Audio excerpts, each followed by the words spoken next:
ኤስክላፒየስ አዳኝ፣ ኤስክላፒየስ ፈዋሽ አምላክ ተብሎ የታወቀ ነው። በትሩን ጠጋ ብላችሁ ብትመለከቱ በትሩ ላዩ ላይ የተጠመጠመበት ትልቅ እባብ አለ እና የኤስክላፒየስ አምልኮ በዚህ ዘመን እንዴት እንዳለ አሳያችኋለሁ። ይሄ ኤስክላፒየስ ሰዎች ሲታመሙ ለፈውስ የሚሄዱበት ነው። ስለዚህ ከቃሉ ሰዎች እንዲርቁ ያደርጋቸዋል። ቃሉን እንዲሸፍናቸው ያደርጋቸዋል። ጸሎት እንዲሰለቹ ያደርጋሉ። ይሰለቻቸዋል። ጸሎት ሲባል ሊያዛጋቸው ይጀምራል። ስልችችችችችት ይላቸዋል። ጸሎት ስብሰባ መሄድ አይፈልጉም። ዲመን አጋንንት ነው። አይፈልገው። የሚጸልዩ ሰዎች አይወድም። ሰይጣን የሚንበረከኩ ሰዎች አይወድም። እግዚአብሔርን ስም የሚጠሩ ሰዎች አይወድም። ቃሉን የሚያነቡ ሰዎች አይፈልግም። ዛሬ እኔና እናንተ ጊዜ ወስዳችሁ ይሄን ጆሮአችሁን ስትሰሙ አይፈልግም። ባይ ኦል ሚንስ ሰይጣን ቢያቆመው ደስታው ነው። ግን የሚጠብቀን አይተኛም፣ አያንቀላፋም። በእኛ ያለው በዓለም ካለው ይበልጣል። የሚጠራን የታመነ ነው፣ እርሱም ያደርገዋል። እረኛችን አባታችን እግዚአብሔር ነው። ኢየሱስ ጌታ ነው። ሃሌሉያ። ሌላው ደግሞ ሰይጣን ተጽዕኖ ባረገባት ቤተ ክርስቲያን ላይ ከተማ ላይ የምትመለከቱ ቅዱሳን እንዳይቀራረቡ፣ ቅዱሳን እንዳይዋደዱ፣ ቅዱሳን ህብረት እንዳይኖራቸው፣ ቅዱሳን እንዲፈራሩ፣ ፌሎሺፕ እንዳይኖር ዲሊብሬትሊ ቤተ ክርስቲያንን አታክ ያረጋት አጋንንታዊ ተጽዕኖ ነው። ወንድም ወንድሙን እንዳይወድ የሚያደርግ፣ ወንድም ከወንድሙ እንዳይቀራረብ የሚያደርግ፣ ቤተሰብ የሚያጣላ፣ ባለትዳሮችን የሚያጣላ፣ ልጆችን አታክ የሚያደርግ ኢስ ዲሞኒክ ስፒሪት። ስለዚህ ከተማውም ላይ ያለውን አውሬ ማሰር አለብን። እግዚአብሔር ስም የተባረከ። በከተማ ላይ ጠብና ክርክር፣ አድማ፣ ረብሻ እንዲነሳ የሚያደርጉ አጋንንታዊ ተጽዕኖ ነው። በከተማ በመንፈሳዊ ሰዎች እንዳያድጉ ቅድም እንዳልኳችሁ የሚያደነቁር መንፈስ ብሎክ የሚያደርግ እግዚአብሔር እውነት ፔኔትሬት አድርጎ እንዳይገባ የሚከላከል ዲስትራክቲንግ ስፒሪት አለ። መንፈሳዊ መፍዘዝ የሚያደርግባቸው ሰው ፈዛዛ እንዲሆን፣ ንቅት ያለ ክርስቲያን እንዳይሆን፣ የታጠቀ ክርስቲያን እንዳይሆን የሚያፈዝዝ ይሄ ሰይጣናዊ ተጽዕኖ ያለበት ከተማ አንዱ ምልክት ነው። ሰዎች በኃጢአት ታስረው ከኃጢአት እንዳይወጡ የሚያደርግ በሰይጣናዊ ተጽዕኖ ስር ያለ ከተማ ምልክት ነው።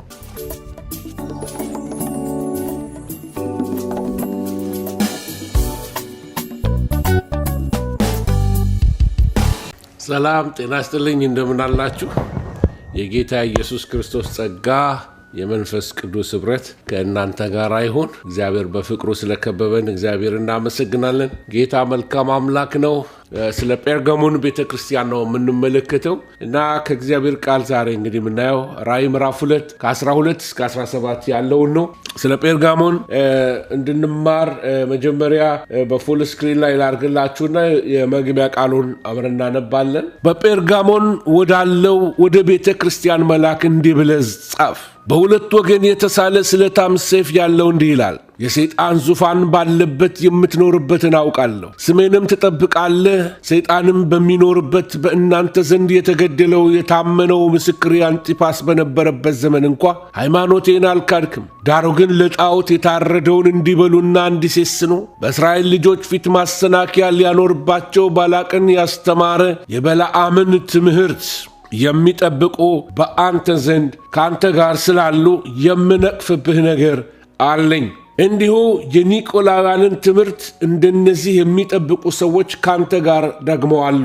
እንግዲህ ንስሐ ግባ፣ አለዛ ፈጥኜ እመጣብሃለሁ፣ በአፌም ሰይፍ ወጋቸዋለሁ። መንፈስ ለአብያተ ክርስቲያናት የሚለውን ጆሮ ያለው ይስማ። ድል ለነሳው ከተሰወረ መና እሰጠዋለሁ፣ ነጭ ድንጋይንም እሰጠዋለሁ። በድንጋዩም ላይ ከተቀበለው በቀር አንድስ እንኳን የሚያውቀው የሌለ አዲስ ስም ተጽፏል ይላል እግዚአብሔር ቃል። ስለዚህ በዚህ ቃል መሰረት የምንመለከተው ምናልባት ቀደም ብዬ ሳነብ ያላያችሁት የተጻፈው ለጴርጋሞን ነው እና ጴርጋሞን በአይነቷም በሁለንተናዋም ለየት ያለች ቤተ ክርስቲያን ናት። በመካከሏ ብዙ መስተካከል ያለበት ቤተ ክርስቲያን ናት። እንደ ትላንትናና ሰሞኑን ላስት ዲስ ዊክ በሙሉ እንዳየነው እንደ ሰምርኔስ ቤተ ክርስቲያን አይደለችም። የሰምርኔስ ቤተ ክርስቲያን በብዙ መከራ ውስጥ የምታልፍ ናት። ነገር ግን የጠራች ቤተ ክርስቲያን ናት። የሚነቀፍ ነገር የለባትም። ዶክትሪናሊ ፒውር ናት። አስተምህሮቷ ንጹህ ነው። አስተምህሮትን አቅላችሁ ለምትወስዱ ሰዎች ለእናንተ ልላችሁ የምፈልገው ነገር አለ።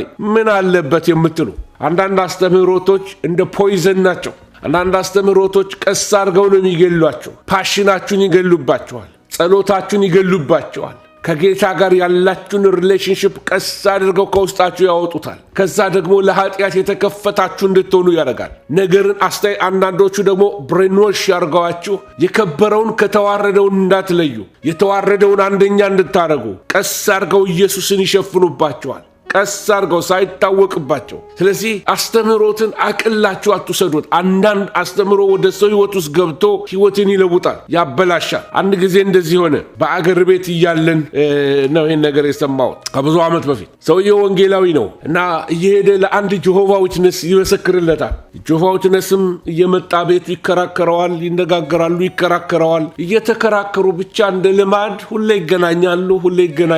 ጆሆቫ ዊትነሱም ይመጣል፣ ይሄም ይሄዳል። በኋላ አንድ ቀን ጌታ በህልም አንድ ነገር አሳየው እና ምንድነው ያሳየው? አንዲት ትንሽ እባብ እየመጣች ጭንቅላቱን መታው ትሄዳለች። እንደገና ትመጣና ጭንቅላቱን መታው ትሄዳለች። እንደገና ትመጣና ጭንቅላቱን መታው ትሄዳለች። በኋላ ይሄ ወንጌላዊ ተነሳና ጌታ ሆይ ምንድነው የምታሳየኝ ያለኸው? ምንድነው ይሄ እባብ ጭንቅላቴን የሚመታው ብሎ ተናገረ። ጸለየ።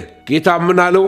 ይሄ እቤት የሚመጣው ያ ኑፋቄ አስተማሪ ነው አለው። ቀስ እያለ ጭንቅላታችሁን ይመታ አምልኳችሁን ኢየሱስ መለኮት አይደለም እያለ ጭንቅላቱን ይመታዋል እባቡ እና ቀስ እያለ ውስጥ በኢየሱስ ላይ ለአምልኮ እንዳይዘምር፣ ለኢየሱስ እንዳይጸልይ፣ ጌታ እንዳይለው፣ እንዳመልከው፣ እንዳይሰግድለት የሚያደርግ ኢየሱስን ካለበት ዙፋን ላይ የሚያወርድ ትምህርት ነበረ። የሐሰት ትምህርቶች እንደዚሁ አቅላችሁ ምታዋቸው አይደሉም፣ መርዛላቸው። ቀስ አድርገው መንፈሳዊ ሕይወታችሁን ቾክ ያደርጓቸዋል። ስፒሪቹዋሊ ዲሴብል ያደርጓቸዋል። ወገኖቼ ሆይ ስፒሪቹዋሊ በቃ አይደለም መራመድ እንዳትችሉ ያደርጓቸዋል። መሮጥ እንዳትችሉ ያደርጓቸዋል። ፓሽናችሁን ይወስዱባቸዋል። ከጌታ ጋር ያላችሁን ሪሌሽንሺፕ ሁሉ በቃ ያበላሹባቸዋል። ከእግዚአብሔር ጋር ጥለኛም ያደርጓቸዋል አንዳንዶቹ አስተምህሮቶች። ምክንያቱም አስተምህሮታቸው አእምሯችሁን ይገለብጠዋል። ሮንግ ዌይ ሪኢንተርፕሬት ያደርግላቸዋል መጽሐፍ ቅዱስን። ስለዚህ ጤነኛውን ወንጌል ሰው ካልሰማ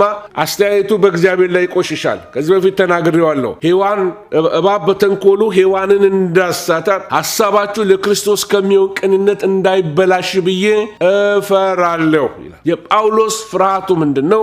ሔዋን በሰማችው ነገር አስተሳሰቧ ይለወጣል። ስለ እግዚአብሔር ያላት አመለካከት፣ ስለ ጽድቅ ያላት አመለካከት፣ ስለ ዘላለም ሕይወት ያላት አመለካከት፣ ስለ ቅድስና ያላት አመለካከት። አንድ ሰው የኖስቲሲዝምን ትምህርት ተምሮ ኢየሱስ ክርስቶስን ሊወደው አይችልም። አናሳ አምላክ አድርጎ ነው የሚመለከተው። አያችሁ፣ አንድ ሰው የመገረዝን ትምህርት ተምሮ የሕግን ትምህርት ተምሮ ኢየሱስ ሁለንተናዬ ነው ሊል አይችልም። ስለዚህ ስለ ኢየሱስ ክርስቶስ ሕሊናው ይቆሽሽበታል፣ አምልኮ ይቆሽሽበታል፣ ንጹህ መረዳት የለውም። ለምሳሌ ሰዎች ስለ መንፈስ ቅዱስ መጥተው ሮንግ ነገር ቢነግሯችሁ፣ መንፈስ ቅዱስን ከሌላ ነገር ጋር እያያያዙ ቢነግሯችሁ፣ ሳታውቁት ስለ መንፈስ ቅዱስ የተዘጋችሁ ትሆናላችሁ። አያችሁ። ስለዚህ የምትሰሙት ነገር የመለወጥ ኃይል አለው። ንጹህ ነገር ስሙ እያልኳችሁ ነው። ምን እንደምትሰሙ ተጠበቁ አለ ጌታ ኢየሱስ ክርስቶስ። ስለዚህ ትውልዱ ለብዙ ነገር የተከፈተ ስለሆነ ባገኘው ሶሻል ሚዲያ ሁሉን ነገር መስማት ስለጀመረ አማራጭ አድርጎ የሐሰት ትምህርቱንም የእውነቱንም ድብልቅልቁን አውጥቶ ስለሚሰማ ሳያስበው መረዳቱ ትዊስትድ ሆኗል። ሰዎች ኢየሱስ አይመጣም ብለው ሲያስተምሯችሁ ምን እያሏችሁ ነው? ሰዎች ኢየሱስ አይመጣም ብለው ሲነግሯችሁ ምን እያሏችሁ መሰላችሁ? እንደፈለገ ኑር፣ መንግሥተ ሰማያት የለም። አንድ ጊዜ ድናል፣ ከዚህ በኋላ ደግሞ አትጠፋም ሲሉ ለአንዳንድ ሰው ምን ያገኛል? በቋፍ ላለው ላይሰንስ ያገኛል። እዛ ሄዶ እንደፈለገ መኖር ይጀምራል። የሚያበራየውን አፉን አትሰር እያሉ በስጋ ገበያ መዋል ጀመሩ። ናይት ክለብ መግባት ጀመሩ። አስተምህሮት የመለወጥ ጉልበት አለው።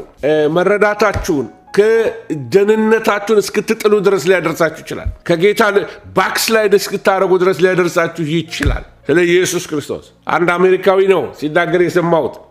የግሪክን ሚቶሎጂ በጣም ከመማሩ የተነሳ ኢየሱስ ክርስቶስና ዙስ አንድ ናቸው እያለ ያስተምር ጀመር። ዙስና ኢየሱስ ክርስቶስን ያዛመዳቸው በምንድን ነው? ጂሰስ የሚለው ቃል እና ዙስ የሚለው ቃል ሁለቱም ተቀራራቢ ነው በአባባል። ስለዚህ ሰዎች ናቸው የፈለሰፉትና ሪሊጅን ሁሉም እምነት አንድ ነው ማለት ጀመረ እና በጣም በትልቅ ኔትወርክ ውስጥ ጋዜጠኛ ነው አሁን ህሊናውን ገለበጡት።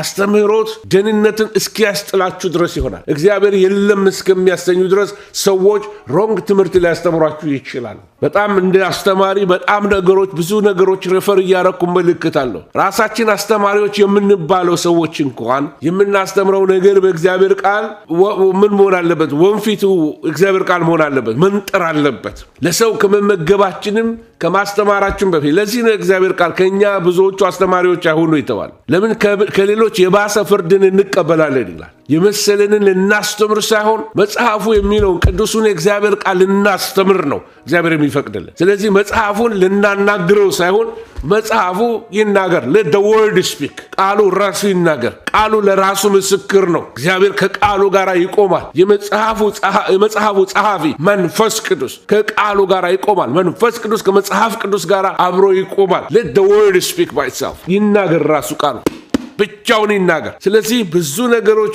እየሰማን ያለነውና ፕሊስ ከቃሉ ጋር ተዋወቁ። እግዚአብሔር ቃል በሙላት ይኖርባቸው። በእግዚአብሔር ቃል ተጠመቁ። በእግዚአብሔር ቃል ተሞሉ። እግዚአብሔርን ቃል ተጫወቱት። ስሙት። የእግዚአብሔርን ቃል በሄድፎንም አድርጋችሁን ስሙት። መንገድ ላይ ስሙት።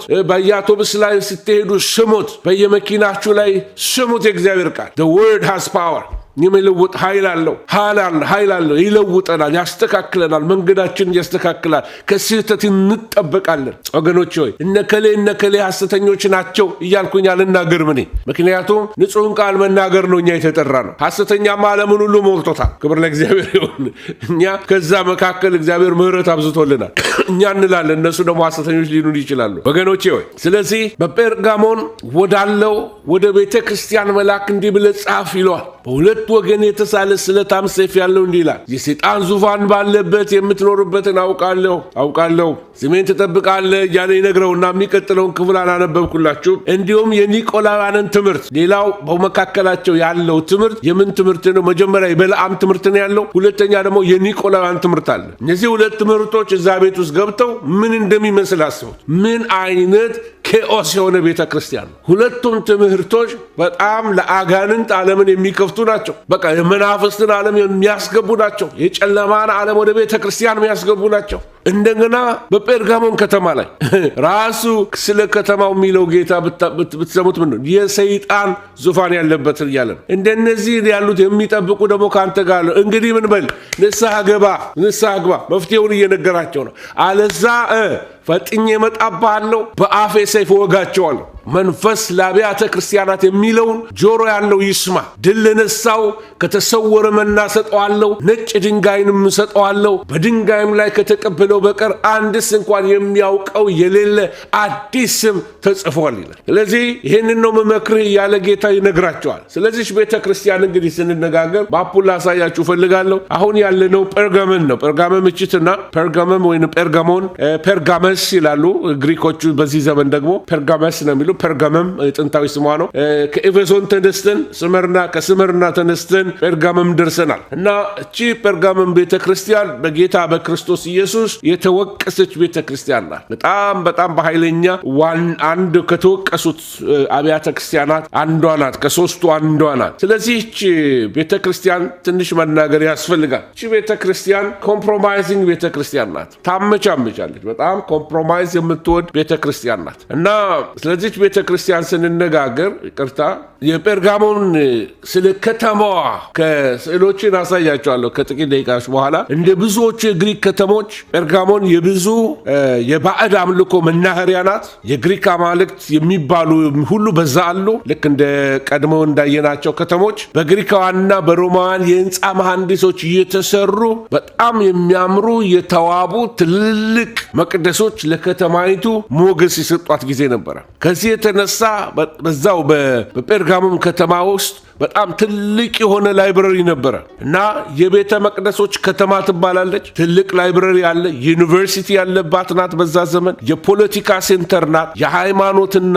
የትምህርት ማዕከል ናት። እንግዲህ ቺ ቤተ ክርስቲያን በዛ ስትኖር ምን አይነት ቤተክርስቲያን ናት? አመቻማች ኮምፕሮማይዝ የምታረግ ቤተክርስቲያን ነበረች። ስለ ከተማይቱ ስንነጋገር ምን ማለት ነው? እቺኛዋ ልክ ኤፌሶን እንደ ኒውዮርክ ከተማ ወሰዷት። ኤፌሶንን እንደ ኒውዮርክ ከተማ ወሰዷት።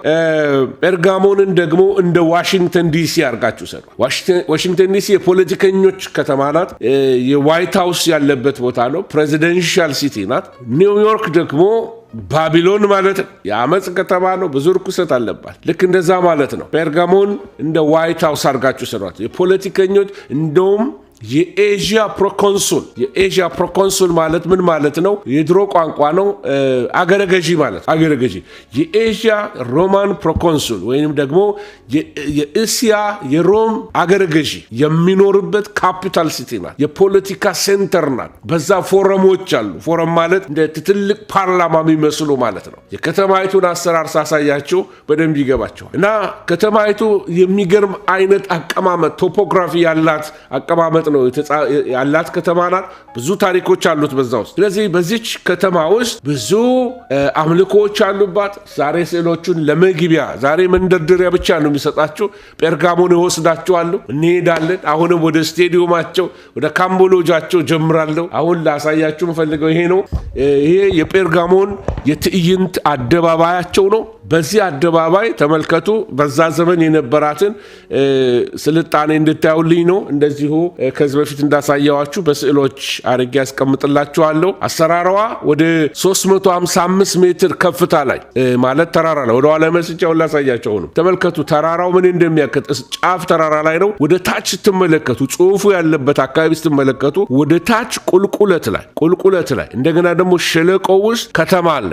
ተራራው ላይ ከተማ አለ። ስለዚህ ከተማይቱ ጴርጋሞስ ወይም ጴርጋሞን ሁለት አይነት ፖዚሽኖች አሏት። ወደ 355 ሜትር ከፍታ ላይ አክሮፖሊስ ይባላል ከፍታው። አዎ ትክክል። በዚህ ቦታ ላይ እንግዲህ ብትመለከቱ እዚህ ተራራ ላይ አክሮፖሊስ ይባላል ተራራው። በአክሮፖሊሱ ላይ በከፍታው ላይ ነው ያለችው የተሰራችው። ጽሑፍ ለምትጽፉ እንደገና በጣም ባለጠጋ የፖለቲካ ዋና ከተማ ነበረች። እንደገና ደግሞ የቄሳር አምልኮን በመጀመር የታወቀች ናት። ለምን? ቄሳሩ እዛው ነው የሚኖረው ዋናው። ስለዚህ በዛ ከተማ የኤዥያ ዋና ከተማ ስለሆነች ቄሳሩ በዛው ስለሆነ ዕጣን ይታጠንለታል። በጣም የአምልኮ ቦታ ነው። ብዙ መቅደሶች አሉ ብያቸዋለሁ። በዓለም ሁለተኛው ትልቁ የመጽሐፍት ቤት ያለው በዛ ነበረ፣ በጴርጋሞን ነበረ። ወደ 200,000 አስቡት፣ 200,000 መጽሐፎች ነበሩ። የመጽሐፍ ጥቅልሎች፣ የመጽሐፍ አይነቶች የሃይማኖት ብቻ ሳይሆን የህንፃ አሰራር፣ የቅመማ የመድኃኒት ቅመማ በኋላ ነግራችኋለሁ። ብዙ ሰልጠን ያሉ መጽሐፎች ሁሉ ነበረባት። በኋላ ለክሊዮፓትራ በስጦታ የተወሰኑ መጽሐፎች እንድትሰጣት ታሪክ ይነግርላታል። ክሊዮፓትራ ደግሞ የደቡቡ ንጉስ ዳንኤል ላይ ስንማር የተማርነው ታስታውሱ እንደሆነ የደቡቡ ንጉስ ልጅ ናት። እሺ። እና የጣዖት ማዕከል ነበረች። ብዙ ጣዖታት በዛ ከተማ አሉ። ዛሬም እንደ በፊቱ ጣዖታቶቹን አሳያችኋለሁ። አሁን ወደ ከተማይቱ ሄዱ። እናንተ እዛ ከተማ ነዋሪ ብትሆኑ እንዴት ነው ሃንድል የምታደርጉት ነው? እና የቄሳር አምልኮ በቃ ቄሳር እዛ ስላለ ለቄሳር ሎያል መሆናቸውን የሚያሳዩበት ቦታ ነው። ስለዚህ ቄሳር አምላክ ነው የሚሉ የቄሳር ባለሟሎች እዛ ነው ያሉት። ስለዚህ እዛ ከተማ ለሚኖሩ ክርስቲያኖች በጣም አስቸጋሪ እንደሚሆን መገመት ትችላላችሁ ማለት ነው። ስለዚህ ለክርስቲያን ለመኖር አደገኛ ቦታ ነበረ። በዛ ከዚህ በፊት ያሳየዋቸው እነ ዙስ እና አቲና፣ ዳዮኒሲስ፣ ዛሬ ሰምታችሁት የማታውቁት ደግሞ ኤስክላፒየስ የሚባል አምላክ አለ በዛ ከተማ ላይ። በተለይ ዛሬ ኤስክላፒየስ ላይ ፎከስ አደርጋለሁ። የዙስ ቴምፕል በዛ አለ፣ የአቲና ቴምፕል አለ፣ የዳዮኒሲስ ቴምፕል በዛ አለ፣ ኤስክላፒየስ ቴምፕሎች ማአት ቴምፕሎች ያሉባት ከተማ ናት። በዛ ደግሞ የትዕይንት አደባባዮች ሁሉ ቅድም ያሳየዋችሁ ሁሉ አሉ። ዙስ የአማልክት አምላክ ነው ብሎ የሚያመልኩት ነው ታውቃላችሁ። አቲና ደግሞ የጥበብና የአዳኝ መስቀለኛ መንገድ ላይ የምታሳይ አምላክ ናት ተብላ ነው የምትመለከው። ወይንም ደግሞ አርጤምስ ተብላ የምትጠራው እሷ ናት። ዳዮኒሲስ ታስታውሳላችሁ፣ የሰከራሞቹ አምላክ። ይሄ የወይን ጠጅ የሚጠጡና የሚያመርቱ ሰዎች የሚያመልኩት አምላክ ነው ዳዮኒሲስ። ኤስክላፒየስ ደግሞ ለየት ያለ ነው። እሱ ላይ ስደርስ እነግራችኋለሁ። እያንዳንዳቸው መቅደሱን የራሳቸው መቅደስ አሽቆጥቁጠውታል። መቅደሱ ያማረ ነው፣ እብነበረድ ነው። ድሃ ከተማ አይደለችም፣ ባለጠጋ ከተማ ናት። እና በዓለም ላይ በዛ ዘመን ከነበሩት 7ቱ አስደናቂ ስራዎች አንዱ ያለው ይሄ በዚህ ቦታ የዙስ መቅደስ ነው። የዙስ መቅደስና ጀርመንን ማገናኝበት ታሪክ አለ። ሆልዶን ተጠብቁኝ። ስለዚህ ኢየሱስ ይህንን ስፍራ የሰይጣን ዙፋን ያለበት ስፍራ ነው ብሎ ይጠራዋል። ምንን ይሆን? ኤስክላፒየስን ይሆን? ይሄ ጌታ ኢየሱስ ክርስቶስ የሰይጣን ዙፋን አለበት ብሎ የሚናገረው በዚህ ከተማ እንግዲህ ብዙዎች ለአምልኮ ይሰበስባሉ፣ ፖለቲከኞች ይሰበስባሉ። ሄዶ ቄሳርን ሎንግ ሊቭ ቄሳር፣ 1000 ዓመት ይኑር ቄሳር እያሉ ዕጣን ማጨስ ፖለቲካዊም ነው። ቄሳርን ደግፋሉ፣ የቄሳር ወገን ነኝ ለማለትም ነው ወደ እሱ መቅደስ የሚሄዱ። እዛ ካልሄዱ፣ እዛ ካልታዩ ችግር አለ። ክርስቲያኖች እንዴት ይኑሩ? እዛኛው መቅደስ ደግሞ የአቲና ደንበኞች አሉ፣ እዛ ደግሞ የዙስ አሉ፣ እዛ ዳዮኒሲስ አሉ፣ እዛ ኤስክላፒየስ አሉ። ይሄ ሁሉ መቅደስ ባለበት መካከል ክርስቲያኖች ማይኖሪቲ ናቸው። በብዙ ጠባብ መስመር ውስጥ ይኖሩ ነበረ። በዚህ መካከል ደግሞ አንዳንድ ነገሮች ላሳያችሁ ፈልጋለሁ። ይሄ ጴርጋሞን ግዛቷ ነበረ በዛ ዘመን። ከዛ በፊት የነበረው መሪያቸው ደግሞ ቀዳማዊ ታሊየስ ይባላል። የሮም በጣም ወዳጅ ነው። ሮምን የሚወድ ሰው ነበረ። ይሄ ግዛታቸው ነው። እንደገና ኤዥያ የምትለዋ በቀይ የተጻፈችው ከመቄዶንያ አጠገብ ያለችውን ስዕል ካያችሁ እዛ አካባቢ ታያላችሁ ፐርጋመንን ወይንም ደግሞ ጴርጋሞንን በ188 ይሄ የጴርጋሞን መሰዊያ ነው። ምናልባት ስዕሉ በደንብ ላያሳያችሁ ይችላል፣ ግን በሚቀጥሉት እንትኖች ላያሳያችኋለሁ። በጴርጋሞን ቁፋሮ የተደረገው በ18ኛው ክፍለ ዘመን ነው እና ተመልከቱ አክሮፖሊሱ ላይ ተራራው ላይ የዙስ መቅደስ አለ። ትልቁ ሰሚት የሚባለው ቦታ ላይ ትልቁ ቦታ ላይ እና እዛ ተራራ ጫፍ ላይ የዚህ የዙስ ቤተ መቅደስ ወይም መሰዊያ በቃ በእብነበረድ ነው የተሰራው። በወርቅ የተለበጠ ነው። ፀሐይ ሲያርፍበት ከተማውን ሁሉ ያብለጨልጫል። በቃ ከታች ሆነው ከተራራው ስር ሆነው ያሉት ቤቶች ወይንም ደግሞ ከተማይቱ ወደ ላይ ሲመለከቱ ዙስን ነው የሚመለከቱ። 24/7 ጭስ ይጨሳል። ለዙስ ይሰዋለታል፣ ለዙስ ይዘመርለታል፣ ለዙስ ይዘየርለታል፣ ይዘመርለታል ሳይሆን። ስለዚህ የጴርጋሞን ቁፋሮ በተደረገበት በዛ ዘመን አንድ ዲስከቨሪ ተገኘ። እሱም ይሄ ትልቁ ይሄ የሰይጣን ዙፋን የተባለው ተገኘ። የት ነው ያለው ያ ዙፋን?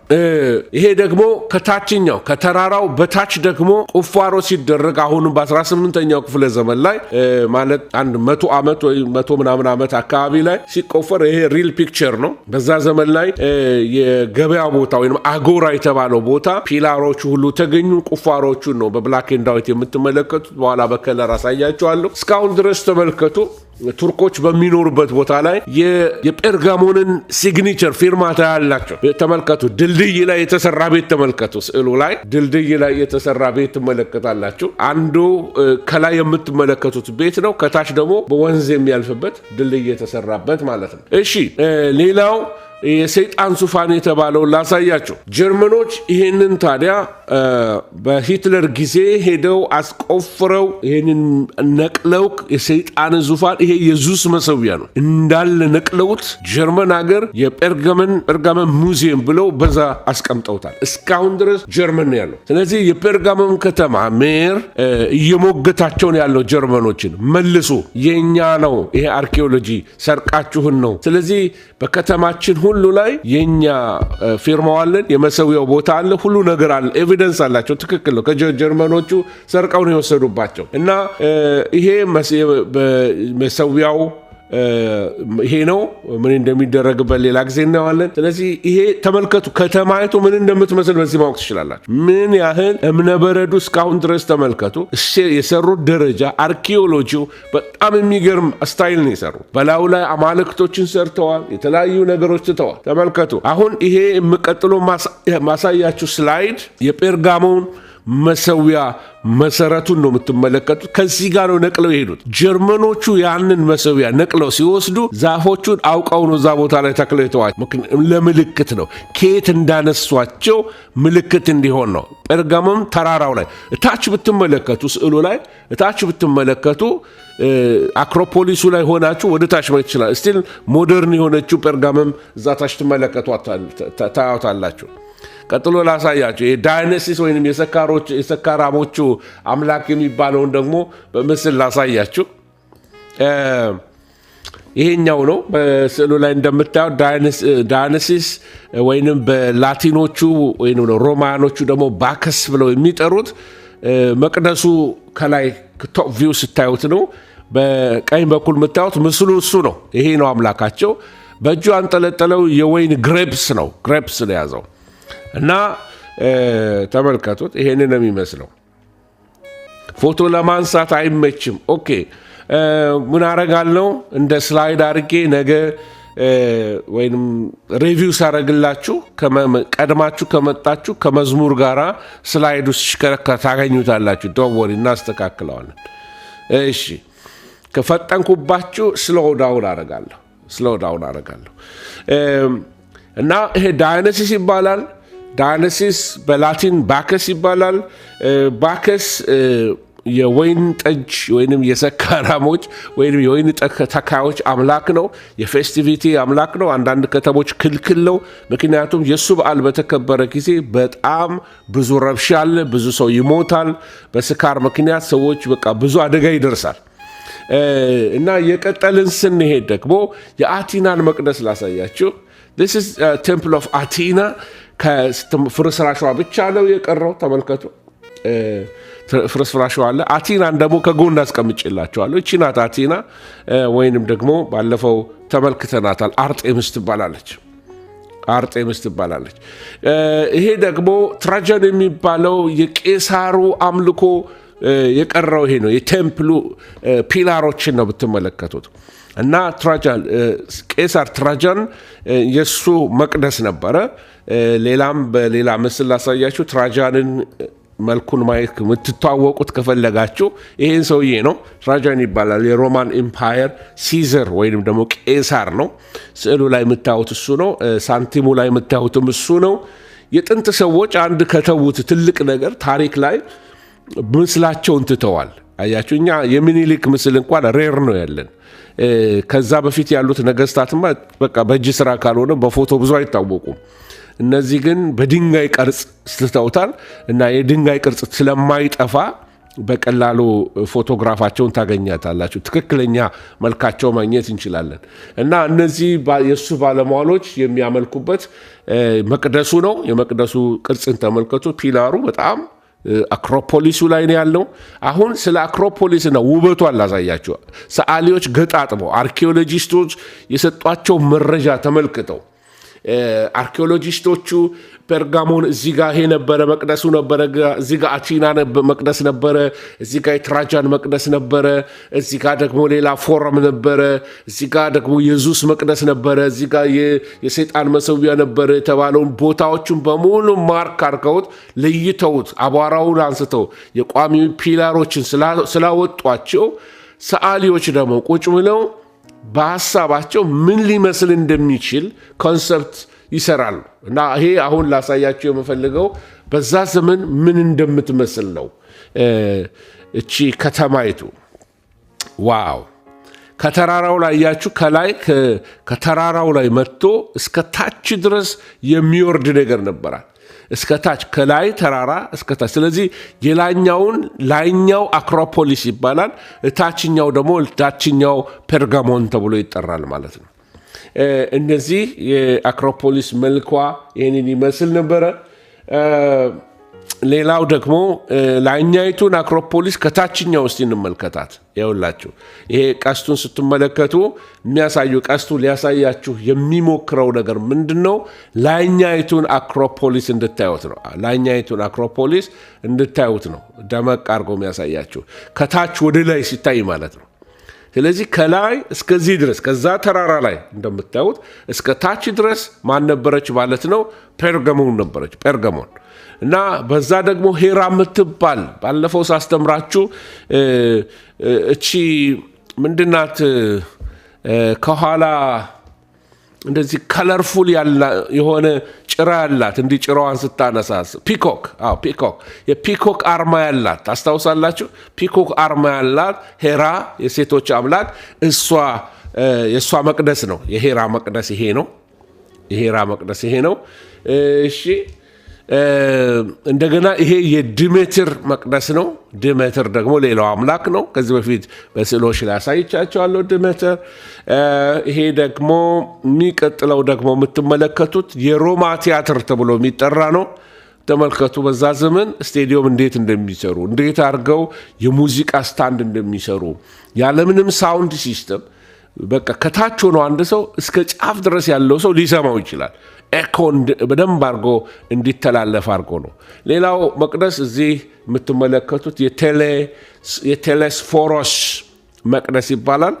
ይሄም አንዱ የነበረ መቅደስ ነው። በዛ ምናልባት ከታች ጽሑፉ እየረበሻችሁ እንዳለ ይገባኛል።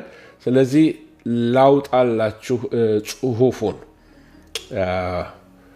እሱም ባወጣላችሁ ምናልባት ይሻላችኋል መሰለኝ። ለማንሳት የከለከላችሁ እሱ መሰለኝ። ባነሩን ከታች አወጣላችኋለሁ። እስቲ አሁን በደንብ ከታያችሁ፣ ኦኬ አይ ሆፕ አሁን በደንብ ይታያችኋል ብዬ አስባለሁ። ከታች ያለውን አንስቼላችኋለሁ። ጌታ ይመስገን። እሺ ቀጥሎ የምትመለከቱት ደግሞ የጴርጋሞን ጥንታዊ ህንፃ አሰራር ይኸውላችሁ። ከላይ እስከታች በዚህ አይነት ቅርጽ ነበረ ከተሞቻቸውን የሚሰሩት። በድንጋይ የተሰራ ከተማ ስለሆነ ነው ፍርስራሹም ሊገኝልን የቻለው። ይህችትና ዘመናዊ ደግሞ በከለር አድርገው በኮምፒውተር አድርገው ሊሰሯት ሞክረዋል። በደንብ አድርጎ ተመልከቱ። ከተማይቷ ውበቷ ይህንን ይመስል ነበረ። እንግዲህ አስቡ፣ ዘመናዊ ከተማ ናት፣ የሰለጠነች ከተማ ናት፣ የሚያምር ከተማ ነው፣ የጣዖታት ከተማ ነው፣ የመንግስት ከተማ ነው፣ የፓርላማ ከተማ ነው እና በዘመኑ እንግዲህ እንደ ዋሽንግተን ዲሲ የፖለቲሽንስ ከተማ ናት። ከዛ እንግዲህ አሁን ስትመለከቱ ደግሞ ይሄ አሁን ዘመናዊ ፒክቸር ነው። አሁን ፎቶው ላይ የምትመለከቱት ከዚህ ወደ ፎቶ ጥግ ላይ በግራ በኩል የምትመለከቱት አክሮፖሊሱ ነው፣ ተራራው ነው፣ የትዕይንት አደባባዩን ነው የምትመለከቱት፣ ስቴዲየም የሚመስለውን። ወደ ታች ስትመለከቱ ደግሞ ዘመናዊ ከተማው ነው። ታችኛው ጴርጋመን ነው፣ ላይኛው ጴርጋመን፣ ታችኛው ጴርጋመን። ይህንን ሁለቱን ለይታችሁ ስዕሉ ላይ እንድታዩልኝ ነው። ዘመናዊቱንም ይሄ ማፑ ነው። ምናልባት ከዚህ ይልቅ እኔ በዚህ መንገድ የሰራሁት አለ። እዚህ መንገድ ብታዩት ይሄ አክሮፖሊሱ ይሄንን ይመስላል። እያንዳንዱ ስትመለከቱ መቅደሱ ያለበትን የመቅደሱ የትራጃን መቅደስ ያለበትን ታያላችሁ። የአቲና መቅደስ ያለበትን፣ ታላቁ መሰዊያ ያለበትን፣ ከላይ ተራራው በአጠቃላይ ግን ብዙ የቤተ መንግስት ነበር ከመቅደሱ በስተቀር አክሮፖሊስ ላይ ካለው በስተቀር ብዙ ፓላሶች ናቸው። የነገስታት መኖሪያ፣ የፓርላማ መኖሪያ የተሰሩት ላይኛው አክሮፖሊስ ላይ ተራራው ላይ የተሰሩት። እንግዲህ ከተማ ውስጥ ከነበሩት አማልክት ተብለው ከተመለኩት መካከል ዙስ ነው። ዙስ እንግዲህ ታውቁታላችሁ፣ ሰሞኑን ስንማረው እንደነበረ የአማልክት አምላክ ይሉታል፣ የሰማያት ሁሉ አምላክ ነው ይሉታል። በጣም ብዙ ኃይል አለው ይላሉ እና በመብረቅ ነው የሚማታው ይላሉ። ዙስ ብዙ አማልክት ልጆች ወልዷል። ስለዚህ አማልክት ልጆች ስላሉት ልጆቹም አምላክ ተብለዋል። እና እንግዲህ ይሄንን ይመስላል። በዛ ዘመን ሰውን አምላክ ማለት የተለመደም ነበረ። ቄሳርን አምላክ ይሉት ነበረ። ምናልባት አንዳንዶችም ከዛ ይሆናል እኛ አምላክንን የሚል ነገር የሚያመጡት ከዚህ ጥንታዊ ከጣዖት መንፈስ አነሳስ ይመስለኛል። ሌላው ዳዮኒሲስ የሚባል የስካር አምላክ እንዳለ ነግሬያችኋለሁ።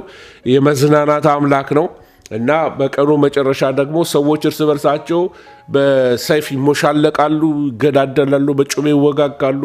በቃ አንዱ አንዱን ይገለዋል። የስካር መንፈስ ነው፣ ከተማውን የሚበጠብጥ መንፈስ ነው እና የተከለከለ ነበር። ብዙ ከተሞች ላይ ይከለክሉት ነበረ በዛ ቀን።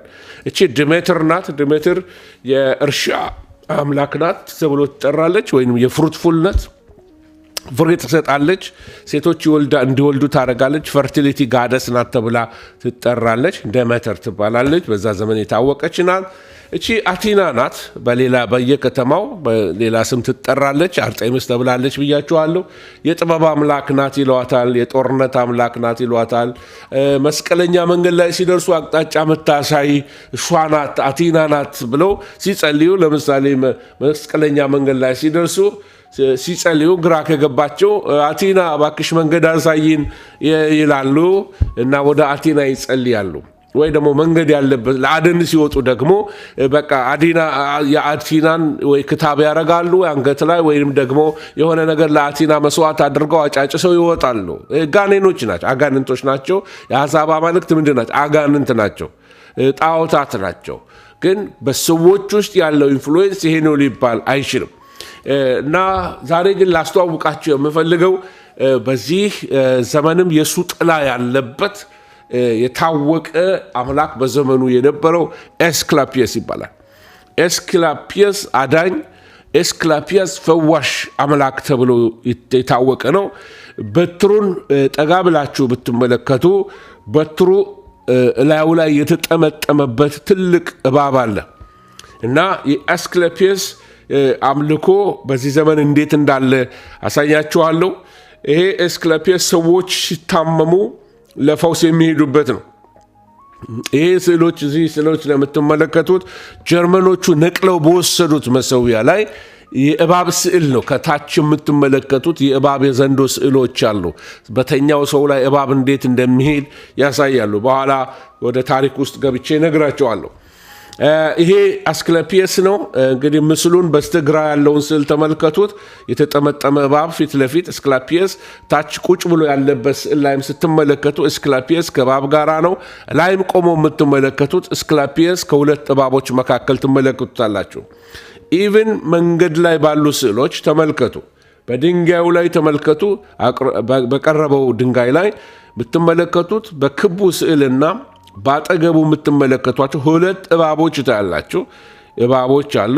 እነዚህ የአስክለፒየስ መቅደስ ነበር። እዚህ ጋር አስክለፒየስ ይኸውላችሁ፣ ይሄ ሪል ፒክቸር ነው። በዛ ዘመን በከለርድ በሆነ ወይም ቀለም ባለው ጠጠር የተሰራ እንትን ነው። መቅደሱ ላይ የተገኘ ነው። በበትሩ ላይ እባብ አለ እና አስክለፒየስ ብዙ የፈውስ አምላክ ነው ተብሎ ይታመናል። ብዙ ስዕሎች ትመለከታላችሁ። አሁን ወደ ዘመናዊው ዓለም ላይ ለወስዳችሁ ነው። ይሄ የእባብ አርማ የት እንዳለ ተመልከቱ። ይህን ስዕል የት አይታችሁታል? ከዚህ በፊት ይህንንስ የት አይታችሁታል? እስቲ ተመልከቱት። የት ነው እንዲህ አይነት ስዕል ያያችሁት? እንዲህ አይነት ስዕሎች የት ነው ያያችሁት? እርግጠኛ ነኝ እነዚህን ነገሮች ታስታውሳል። የት ያየ ሰው አለ? ይሄ ስዕል ዘመናዊ የት እንዳየ እስቲ የእናንተ ሪስፖንድ ልጠብቅ። የት ነው ይህን ስዕል ያያችሁት? ይሄ በየጊዜው የሚነግረኝ ማን አለ? ጠብቃለሁ መልሳችሁን። ኢንተራክቲቭ ላደረገው ነው ዛሬ። ምላሻችሁን እጠብቃለሁ። እሺ፣ በየፋርማሲው ላይ ትክክል ማርታ ልክ ነው ያለችው። በየፋርማሲው ላይ የምትመለከቱት አርማ የአስክለፒየስ ነው፣ የፈውስ አምላክ ነው። ስለዚህ የምዕራቡ ዓለም ጣዖት አምላክ ከጣዖት የወሰዳቸው ብዙ በዓላቶች አሉት። ከጣዖት የወሰዷቸው ብዙ አርማዎች አሉ። መኪናዎቻቸው ከግሪክ፣ ከዋክብቶችን የሰየሙት በግሪክ አማልክት፣ በጣዖት በጣም ኢንፌስትድ የሆነ ካልቸር ስላለ የምዕራቡ ዓለም ላይ ዝም ብለን ከምዕራቡ ዓለም ላይ ሰለጠኑ ብለን ሁሉን ነገር መውሰድ የለብንም። ስለዚህ በየፋርማሲው ላይ የመኪናዎቻቸው ስም ባለፈው አሳይቻቸዋለሁ። ናይኪ ጫማ እንኳን ሳይቀር ናይኪ ኢዝ ኤ ጋደስ። ታይተን የሚባል አሁን አንድ የዚህ አሜሪካን ያለ ባስኬትቦል ይሁን የፉትቦል ክለብ አለ የታወቀ ታይተንስ የሚባሉ ታይተንስ የግሪክ አማልክቶች ናቸው። እና ፊልሞቹ ራሳቸው የሚሰሩት ፊልሞች ስለ ዙስ፣ ስለተለያየ ጋደሶች፣ ስለ ማንዱሻ ሞል ውስጥ ባለፈው ባለቤት ያሳየችኝ እንትን ነበረ ፓንዶራ ቦክስ። ታሪኩን ካወቃችሁ ፓንዶራ ምስጢር የሆነውን ነገር ስትከፍተው ከውስጥ መዓት ጉድን ይወጣው፣ እባቦች ወጡ፣ የተለያየ ነገሮች ወጡ። ስለዚህ በየሞል ውስጥ ያሉ ስሞች፣ በየቲሸርቱ ላይ የሚጻፉ ነገሮች፣ በዚህ ነገር ሁሉ አእምሯችሁ እንዲታሰር አይደለም የምነግራችሁ። ነገር ግን ምዕራቡ እንዴት ሶሳይቲን ህብረተሰብን እንዴት ኢንፍሉዌንስ እንዳደረገ ግሪክ እንድታውቁ ነው። በየትምህርት ቤት ሄዳችሁ ለምሳሌ ሳይን፣ ኮሳይን፣ ሎጋሪዝም ምናምን የሚሉ ቋንቋዎች ከየት የመጡ መሰሏቸው? የሜዲካል ስሞች በሙሉ የመጡት ከግሪክ ነው የተወሰደ። የግሪክኛ ነው። ምክንያቱም ትምህርት የተጀመረው ከግሪክ ነው። በኢንጂነሪንግ ብትሄዱ፣ በኢንጂነሪንግ ያሉት ቋንቋው ማጆሪቲው ብትመለከቱ የግሪክኛ ቋንቋ ነው የምትመለከቱት። የሜዲካል ተማሪዎች ታውቃላችሁ እንዳለ ግሪክኛ ኢንፍሉዌንስ በላዩ ላይ አለበት። በእንግሊዝኛውን እንኳን አይጠቀሙ። ስለዚህ ካልቸሩ ኢንፍሉዌንስድ ሆኗል። በምን? በግሪክ ካልቸር። በግሪክ ካልቸር አንዱ ያለው ነገር ምንድነው? ትህትና የባሪያ ጸባይ ነው። በግሪክኛ ትህትና የባሪያ ጸባይ ነው። ስለዚህ አንድ ሰው ትሁት ሆኖ ካዩት ባሪያ ነው ይላሉ። ጌቶች እንዴት ናቸው ታዲያ? ጌቶች መናቅ፣ ጌቶች ማዘዝ፣ ጌቶች ማመናጨቅ ነው። ይሄ የጌትነት ምልክት ነው ለግሪኮች። የባሪያ ዝቅ ያለ ነው። ስለዚህ ኢየሱስ ክርስቶስ የባሪያን መልክ ይዞ መጣ ነው የሚለው። በትህትና መጣ ማለት ነው። አያችሁ? ስለዚህ እኛ አሁን የማንን ካልቸር እንውሰድ? ኢየሱስን እንምሰል ወይ ሶሳይቲን እንምሰል? አያችሁ? ስልጣኔ ከመሰልን አንዳንድ ጊዜ አይታችኋል። በተለያየ ቦታ አይ ካን ዱ ዲስ፣ እኔ እንደዚህ ነኝ፣ እኔ እንደዚህ ነኝ። በቃ ራስን የሚያጀግን ስፒሪት that's not Christianity። ያ የሌላው ዓለም ነው፣ የኛ አይደለም። አያችሁ? ስለዚህ በቃ ይሄ ሞቲቬት ያደርጉናል። በቃ እኔ እንደዚህ ነኝ፣ አንተ እንደዚህ ነህ። ይሄ ሞቅ የሚያደርግ እኔ ተክለ ሰውነትን ከፍ የሚያደርግ ዝቅ ትህት መሆን፣ የተሰበረ ማንነት፣ መታዘዝ፣ የባሪያን መልክ መልበስ የሚለው የግሪክኛ ባህል አይደለም። ያ የምስራቁ ይሻላል። የምስራቁ ዓለም ወይንም ደግሞ የዚህ የአይሁዶቹ ካልቸር ነው። ዌስት በሙሉ በግሪክ ኢንፍሉዌንስ እንደሆነ ላሳያችሁ እየሞከርኩኝ ነው። ጌታ ይመስገን። ሌላው ስዕሉ እንደገና ለመድገም ያህል ላሳያችሁ። እባቦቹ እነዚህ ናቸው። ኤኒ ሜዲካል አርማ ላይ ስትመለከቱ፣ መኪናዎቻቸው ላይ ስትመለከቱ፣ ፋርማሲዎቻችን ላይ የምትመለከቱት ኤስክላፒየስ አምላክ ነው። መሀል ላይ ያለውን ስል ተመልከቱ፣ ዳር ላይ ያለውን እነዚህን ሁሉ ተመልከቷቸው። ዳት ሾውስ ምን አይነት እንደነበረ እና እየተሻሻለ እንዴት እንደመጣ ማለት ነው። ኦኬ እንቀጥላለን። ሌላው ጴርጋሞስ ነው። ጴርጋሞስ ላይ ላይኛው ይሄ ነው እንትን የምንለው ከላይ ያለው አክሮፖሊስ የተባለው ይሄኛው ነው። የላይኛው አክሮፖሊስ ተራራ ላይ ነው ያለው። ወደ ታች ስንሄድ ደግሞ አክሮፖሊስ ሰሚትም ተብሎ ይጠራል፣ ወይንም ደግሞ የተራራው ማለት ነው። ሰሚት ሲቲ ነው። ተራራው ከተማ አለው፣ ታቹ ከተማ አለው። የእስያ ባለፉት እንዳልኳቸው ዋና ከተማ ናት። የሮም አስተዳዳሪ ፕሮኮንስል በዛ ነው የሚኖረው ብያችኋለሁኝ። ወደ 3 የግሪክና 1 የሮም መቅደሶች አለባት። ከዛ የበለጡ ደግሞ ሌሎች መቅደሶች አሉ። በቁጥር እዚህ ጋር የማይባሉ እልፍ መቅደሶች አሉበት። ከተማ ውስጥ ትልቅ ቦታ ነው የሚይዙት እና ወደ ታችኛው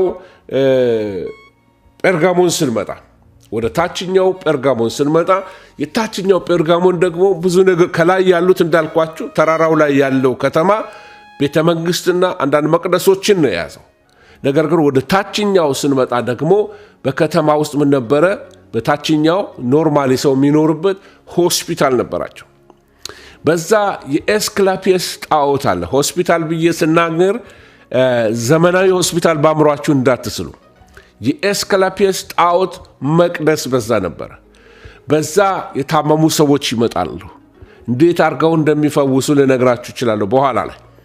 እና ጴርጋሞስ በጣም ታችኛውም በሀብት የታወቀች ናት፣ በጤና እርዳታ የታወቀች ናት። ብዙዎች የታመሙ ይመጣሉ። ይህን ስል ለማሳየት ምናልባት አሁንም ከተማው እንደዚህ በፓናሮማ ስዕል ላይ ስትመለከቱ ተመልከቱት። ሲታደል የሚለው በሌፍት ሳይድ ያለው እንደ ማማ ማለት ነው፣ ከተማ መጠበቂያ ማለት ነው። ትሮጃን መቅደስ መሀል ላይ ታዩታላችሁ።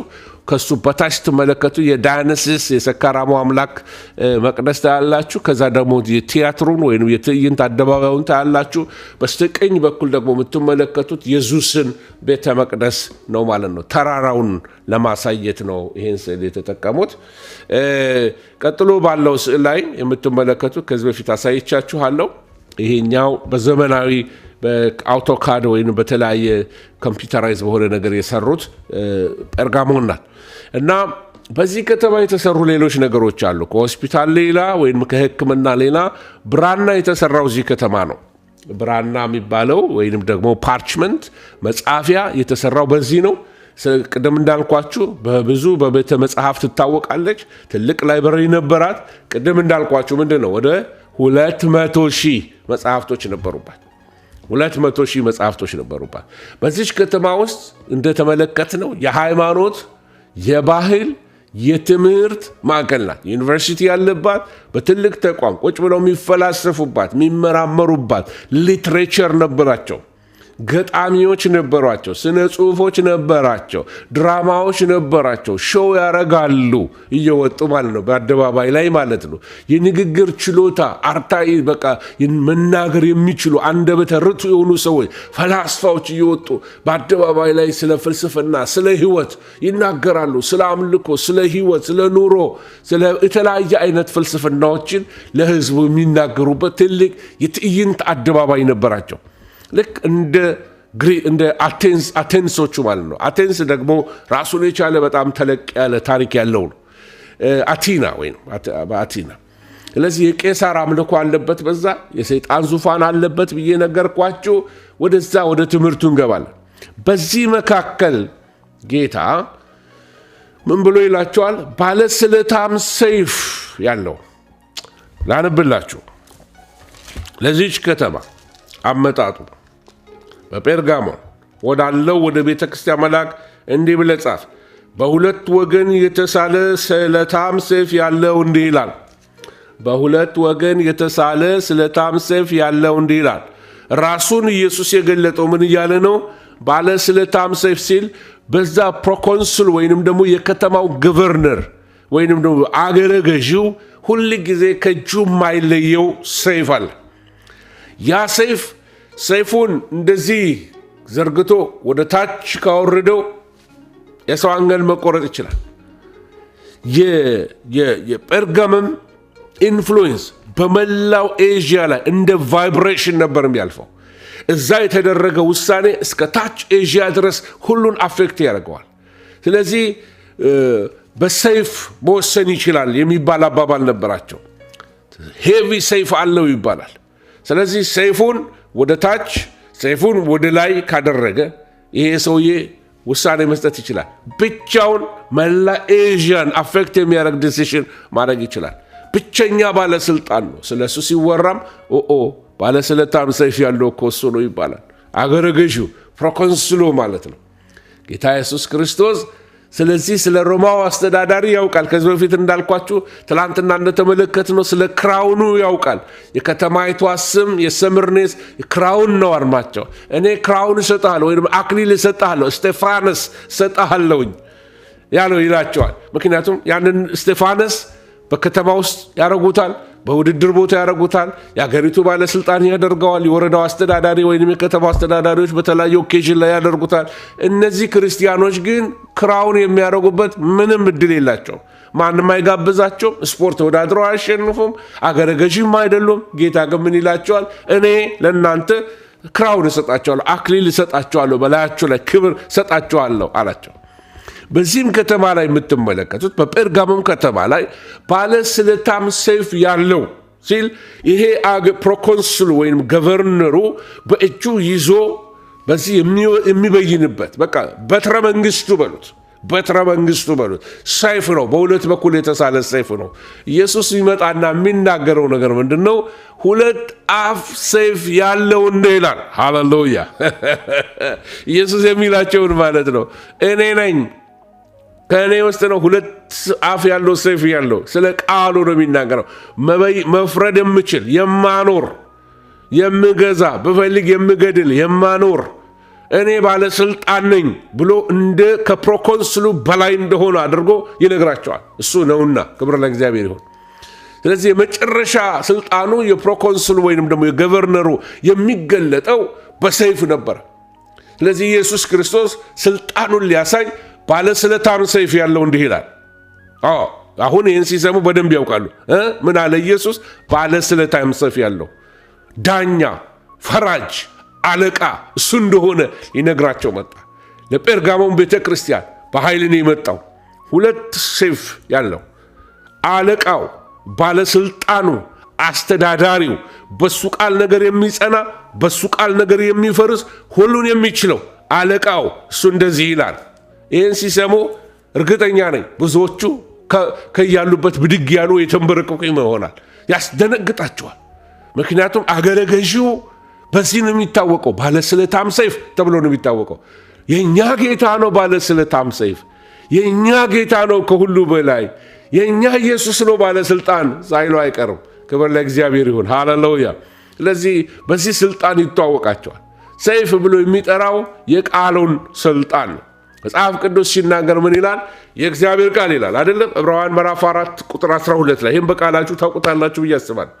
የእግዚአብሔር ቃል ሕያው ነውና የሚሰራም ሁለት አፍ ካለው ሰይፍ ሁሉ ይልቅ ምን የሚሆን የተሳለ ነው፣ ነፍስንና መንፈስን ጅማትንና ቅልጥምን እስኪለይ ድረስ ይወጋል፣ ልብንና ስሜትን ይመረምራል። ጅማትና ቅልጥም መለያየት በጣም ያስቸግራል። አንዳንዴ ስጋ ይለጠፍበታል ለመለያየት ፈቅፍጋችሁ እንኳን።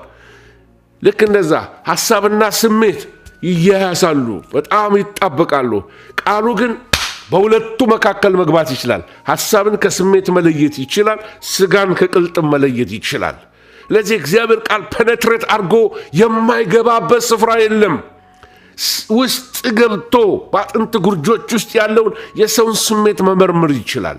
በሰው ውስጥ ያለን ጨለማ ጎርጉሮ ማውጣት ይችላል፣ ማብራት ይችላል። በዛ ላይ የእግዚአብሔር ቃል ሕያው ነውና የሚሰራ ነው። ሃሌሉያ፣ ክብር ለእግዚአብሔር። ሁለት አፍ ካለው ሰይፍ ሁሉ ይልቅ የተሳለ ነው፣ ነፍስን፣ መንፈስን፣ ጅማትን፣ አጥንት ቅልጥምን እስኪለይ ድረስ ይወጋል፣ የልብን ሐሳብ ስሜትን ምን ያደርጋል? ይመረምራል ይላል። ክብር ለእግዚአብሔር ይሁን። ስለዚህ የእግዚአብሔር ቃል ሕያው ነው፣ የሚሰራ ነው። ኢየሱስ የሚላቸው ይሄንን ነው። በሁለት በኩል የተሳለ ሰይፍ አለኝ፣ በቃሌ እሰራለሁ፣ በቃሌ ነገሮችን አፈርሳለሁ፣ በቃሌ ነገሮችን እተክላለሁ። መጽሐፍ ቅዱስ ምን ይላል? በኤፌሶን 5 አስታውሳላችሁ። ከሁሉ በላይ ይላል ጨምራችሁ የሚንበለበሉትን የክፉን ፍላጻዎች ሁሉ ልታጠፉ የምትችሉበትን የእምነትን ጋሻ የመዳንን ራስ ቁር የመንፈስን ሰይፍ ያዙ። እሱ ምንድን ነው? የእግዚአብሔር ቃል ነው።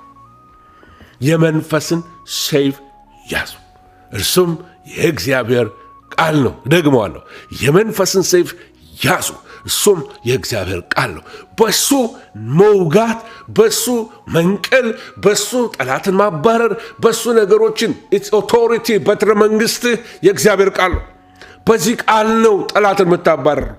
በዚህ ቃል ነው ጠላት የሚሸሽህ። በዚህ ቃል ነው ነገሮችን የምታሸንፈው። ስለዚህ የእግዚአብሔር ቃል በሙላት ይኖርባችሁ። የመንፈስን ሰይፍ ያዙ።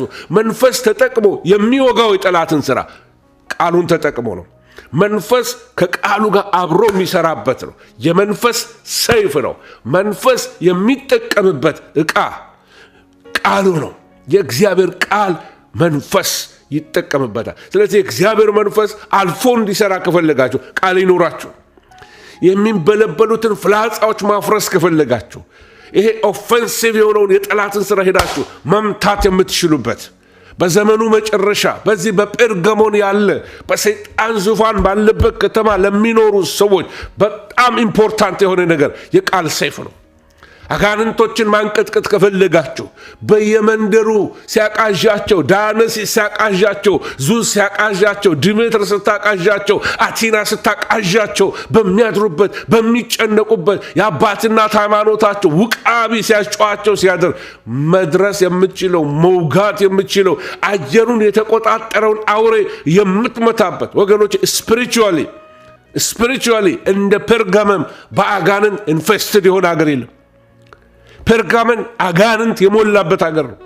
ከጫፍ እስከ ጫፍ መቅደስ ነው። አምልኮ በዛ ነው። ኃጢአቱ ዛው ነው። አመፃው ዛው ነው። አጋንንት በቃ ሊትራሊ በሀገሩ ላይ የተንሰራፋበት ነው። ጨለማ ቡልኮ አገሪቱን ያለበሰበት ቦታ ነው። እርኩሰት የሞላበት አገር ነው። አመፅ የሞላበት አገር ነው። እግዚአብሔርን መፍራት የሌለበት ቦታ ነው። ኃጢአት እንደ ውሃ የሚቀዳበት ቦታ ነው። ጴርጋመም የአጋንንት ከተማ፣ ሂማን ሳክሪፋይስ ያለበት ከተማ፣ ሰው የሚሰዋበት ቦታ ነው።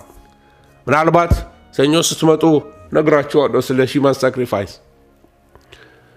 እግዚአብሔር ቃልን ያዞ እንደዚህ ባለ ከተማ አመፅ በነገሰበት የጠላት ሥራ ከፍ ከፍ ባለበት ቦታ ላይ የመንፈስን ሰይፍ ያዙ። የትም አገር ላይ ቪክቶሪየስ ሆናችሁ መኖር ከፈለጋችሁ፣ ቤትም አካባቢ በነገሮች ተጽዕኖ ሳይኖርባችሁ ከፍታውን ይዛችሁ መኖር ከፈለጋችሁ የእግዚአብሔርን ቃል ያዙ። የመንፈስን ሰይፍ ያዙ፣ እሱም የእግዚአብሔር ቃል ነው። የመንፈስን ሰይፍ የያዙ ጠላት ይፈራቸዋል። ኦቶሪቲውን ይዘውታል፣ የቃሉ ስልጣን ይዘውታል። በዚህ ቃል ነገሮችን እያዘዙ፣ በዚህ ቃል ሕይወታቸውን እየመሩ፣ በዚህ ቃል ከጠላት ኢየሱስ እንኳን ምንድን ነው ያደረገው? እንዲህ ተብሎ ተጽፏል ሲለው እኮ ሰይፍ እየሰጠው እኮ ነው ያለው። ጠላትን እየወጋው ነበር። ለአምላክ ለእግዚአብሔር ብቻ ስገድ ተብሎ ተጽፏል ይለዋል። የዛን ጊዜ ሰይጣን ለጊዜው ዞር አለ ይላል። ይሄ የመንፈስ ሰይፍ ለሌለው ክርስቲያን በጣም የተጠቃ ክርስቲያን ይሆናል። እዳዝማተር ምንም ያለ ዓመት ክርስቲያን ሁን፣ የደከመ ክርስቲያን፣ የተወጋ ክርስቲያን፣ የተፍገመገመ ክርስቲያን፣ ኃይል አልባ ክርስቲያን፣ በቃ የእግዚአብሔርን ስም ለመጥራት ጉልበት የሌለው በቀላሉ በኃጢአት ፍግምግም ኃጢአት የሚያሸንፈው በኃጢአት በቃ መሰነካከል፣ በሰው የሚሰናከል፣ በነገር የሚሰናከል፣ በዘመኑ የሚሰናከል፣ በቃ ውስጡ ጉልበት የለውም፣ ኃይለ ቢስ ይሆናል። በአንድ ወቅት ላይ አንድ ወንድም አዲስ አበባ እየመጣ ይማራል። ቤተሰቦቹ ገጠር ናቸው መሰለኝ እየላኩት ተምሮ ክረምት ገጠር ቤተሰቦቹ ጋር ይሄዳል እና አዲስ አበባ ሲመጣ ያው ከኛ ጋር አብሮ ይጸልያል እንደዚህ እና የጌታ ልጅ ነው፣ በጣም ጌታን ይወዳል። ግን በቃሉ ነገር ላይ ምንም የለውም እና ከተወሰነ ክረምቱን ቆይቶ 3 ወር ከሰኔ ጀምሮ መስከረም ላይ ልክ ሲመጣ እንዴት ነህ ምናምን እያልን አወራንና ምግብ ቀርቦ ሻይ እየጠጣን እስቲ አመስግን ስንለው ጸሎት ጠፋብኛል። ጸሎት ጠፋብኝ በ3 ወር ውስጥ። ይሄ ለትምህርት ስለሆነልኝ ነው። ዛሬ በጣም የበረታ ክርስቲያን ነው። ክብር ለእግዚአብሔር ይሁን። ምን ልላችሁ ፈልጌ መሰላችሁ? ጠላት ያላችሁ ባዶ እስኪያረጋችሁ ድረስ፣ የጌታን ስም መጥራት እስኪያቅታችሁ ድረስ ባዶ ሊያረጋችሁ ይችላል። መንፈሳዊ ነገር፣ መንፈሳዊ ቋንቋ ከውስጣችሁ እስኪጠፋ ሌሎች ሰዎች ነው የሚያውቁት። ቋንቋችሁ ሌላ፣ ወሬያችሁ ሌላ ሁሉ ይሆናል። ምን ሰይጣን ሲዘርፍህ አታቆም፣ ባዶ ነው የሚያደርግ። ስለዚህ የመንፈስን ሰይፍ ያዙ፣ እሱም የእግዚአብሔር ቃል ነው። ለዚች ቤተ ክርስቲያን ጌታ የሚነግራት የነበረው ይህንን ነው። የመንፈስን ሰይፍ ልትይዙ ያስፈልጋል። በሰይፍ የሚወጉ 2 ኑፋቂዎች አሉ። በሚቀጥለው ቀን ወይንም ደግሞ ከሚቀጥለው ሳምንት ከማክሰኞ በኋላ ዲቴይሉ እንገባበታለሁ። በሰይፍ መወጋት ያለባቸው 2 ነገሮች አሉ። በምዕራፍ 19 ላይ በዮሐንስ ራእይ ላይ አሕዛብን ይመታበት ዘንድ ስለታም ሰይፍ ከአፉ ይወጣል ተብሎ ስለ ኢየሱስ ክርስቶስ ተጽፏል። ምን አድርጎ ነው የሚመታቸው? በቃሉ ይመታቸዋል። ጌታ የሚናገረው ቃል ብቻ አይደለም፣ እንደኔ ቃል አይደለም። ጌታ የሚናገረው ቃል መንፈስ የሚሰራ የሚፈጥር ቃል ነው። የተተከለውን መንቀል የሚችል ቃል አለው። ይህንን ነው ተከፈት ሲል ምንድን የሆነው? ተከፈተ።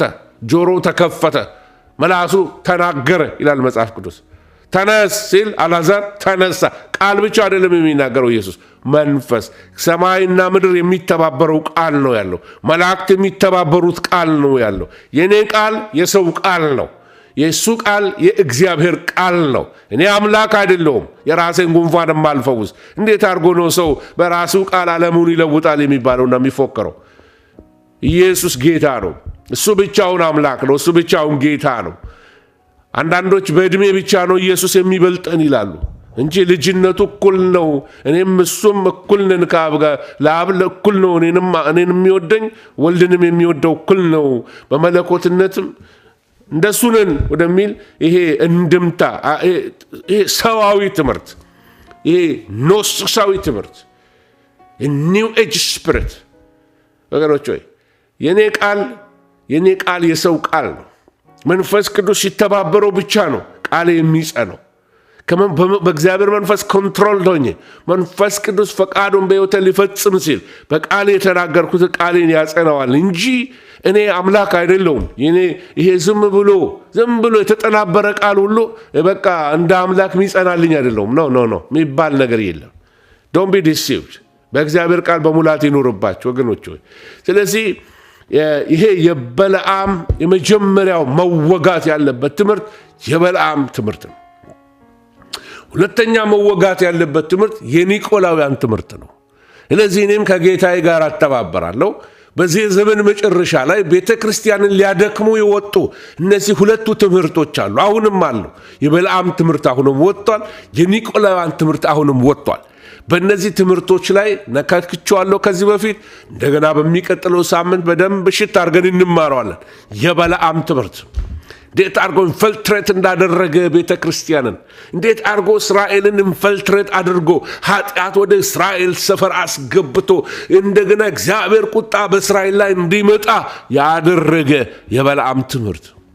የኒቆላውያን ትምህርት የዓለም መንፈስ ቤተ ክርስቲያን ላይ ተጽዕኖ እንዲያመጣ፣ ከዓለም የሆኑ ነገሮች ወደ ቤተ ክርስቲያን እንዲገቡ የቤተ ክርስቲያንን በር የሚከፍት፣ የዓለም የሆነው ነገር ምን አለበት እያሉ 2-3 ጥቅስ እየለጠፉ አጠገቡ ላይ ከዛ ወደ ቤተ ክርስቲያን ያስገቡታል። ክርስትና እያነሱ ዘፈኑን ቤተ ክርስቲያን ውስጥ አስገቡት። ክርስትና እያነሱ ጥሩ ዘፈን አለ፣ የተመረጠ ዘፈን አለ፣ ያልተመረጠ ዘፈን አለ፣ ግጥሙ ነው እንጂ እየተባለ ክርስትና እያነሱት ወደ ቤተ ክርስቲያን የሚገባ የኒቆላውያን ትምህርት እግዚአብሔር ይገስጸው ወገኖች ሆይ።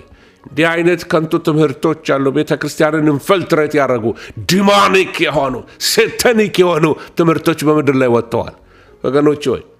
ስለዚህ በእግዚአብሔር ቃል የምንመለከተው ይሄንን ነው። ቃል ከጌታ በሰይፍ ይወጣል። እሱ ቃል ሲናገር ዶግ አመድ ያደርጋቸዋል፣ ይበትናቸዋል፣ ይገድላቸዋል፣ ያጠፋቸዋል። ቃሉ ኃይለኛ ነው። መንቀል ይችላል፣ መትከል ይችላል። ክብር ለእግዚአብሔር ይሁን። ዝም ወገኖች ሆይ የሰይጣን ዙፋን ባለበት የምትኖርበትን አውቃለሁ። ስሜን ትጠብቃለህ።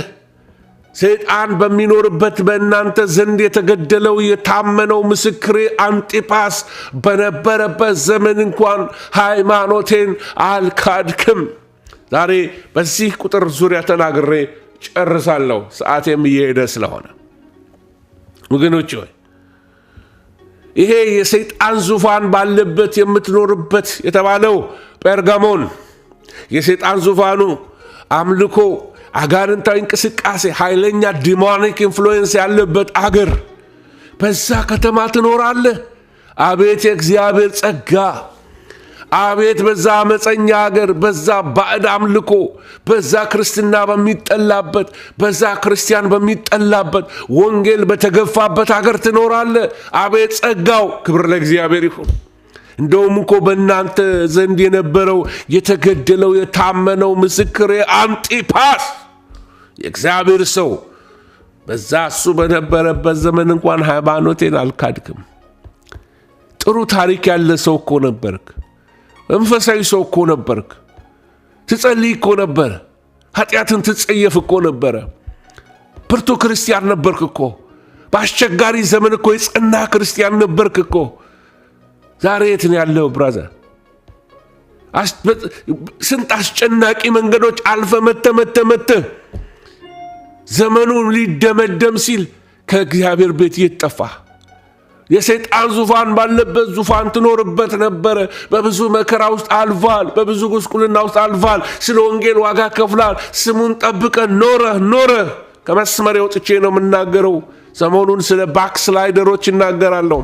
በእግዚአብሔር ቤት ሆናችሁ የጠፋችሁ፣ ከጌታ ጋር ተጣልታችሁ፣ በሰው ተሰናክላችሁ፣ በሁኔታ ተሰናክላችሁ ናይት ክለብ የምታጅቡ ተመለሱ ወደ ጌታ። ዘመኑ ቀርቧል። የጌታችን የኢየሱስ ክርስቶስ መምጣት ዘመኑ ቀርቧል። ፍጥረት ሊሰማው ይገባል። መንፈስ ለአብያተ ክርስቲያናት እየተጣራ ነው። በምድር ዙሪያ ሁሉ የተነጋገሩ እስከሚመስሉ ድረስ አገልጋዮች በየስፍራው ስለ ዘመኑ መጨረሻ ነጩ፣ አበሻው፣ የተለያየ ዜጎች ሁሉ ወንጌል እየተነገረ ነው። የፍጥረት ጌታ እየተጣራ ነው። መንፈስ ቅዱስ ይጣራል።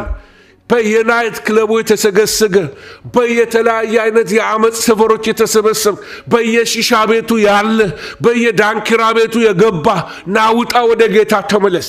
ናታጠብ በኢየሱስ ክርስቶስ ደም ከእግዚአብሔር ጋር ታረቅ። ቤትን ዘግት እነሆ ለሕይወት ትርጉም ያጣ ስራህን መደበቂያ ያደረግከው የሰው ጆሮ የሰውን መስማት ማትፈልግ ጆሮውን ለምንም ነገር የዘጋኸው ተመለስ ወደ ጌታ። በእናንተ ዘንድ የተገደለው የታመነው ምስክር አንጢጳስ በነበረበት ዘመን እንኳን ሃይማኖቴን አልካድክም። ስንት የታመንክ ሰው ነበርክ። ጌታ የቀደመውን ታሪክህን ያውቀዋል። የበረታህበትን ዘመናት ያውቃል። ለሱ የኖርክበት የቀናህበትን ዘመን ያውቀዋል። ስለሱ ስታለቅስ የነበረ እንባህ በግራና በቀኝ ሲወርድ የነበረበት ዘመን ጌታ ያውቀዋል። ተመለስ። ጌታ ሚላቸው ነበር። አንጢጳስ በነበረበት ዘመን እንኳን ምንድነው አንጢጳስ? ማን ነው አንጢጳስ? እሱን እንነጋገራለን።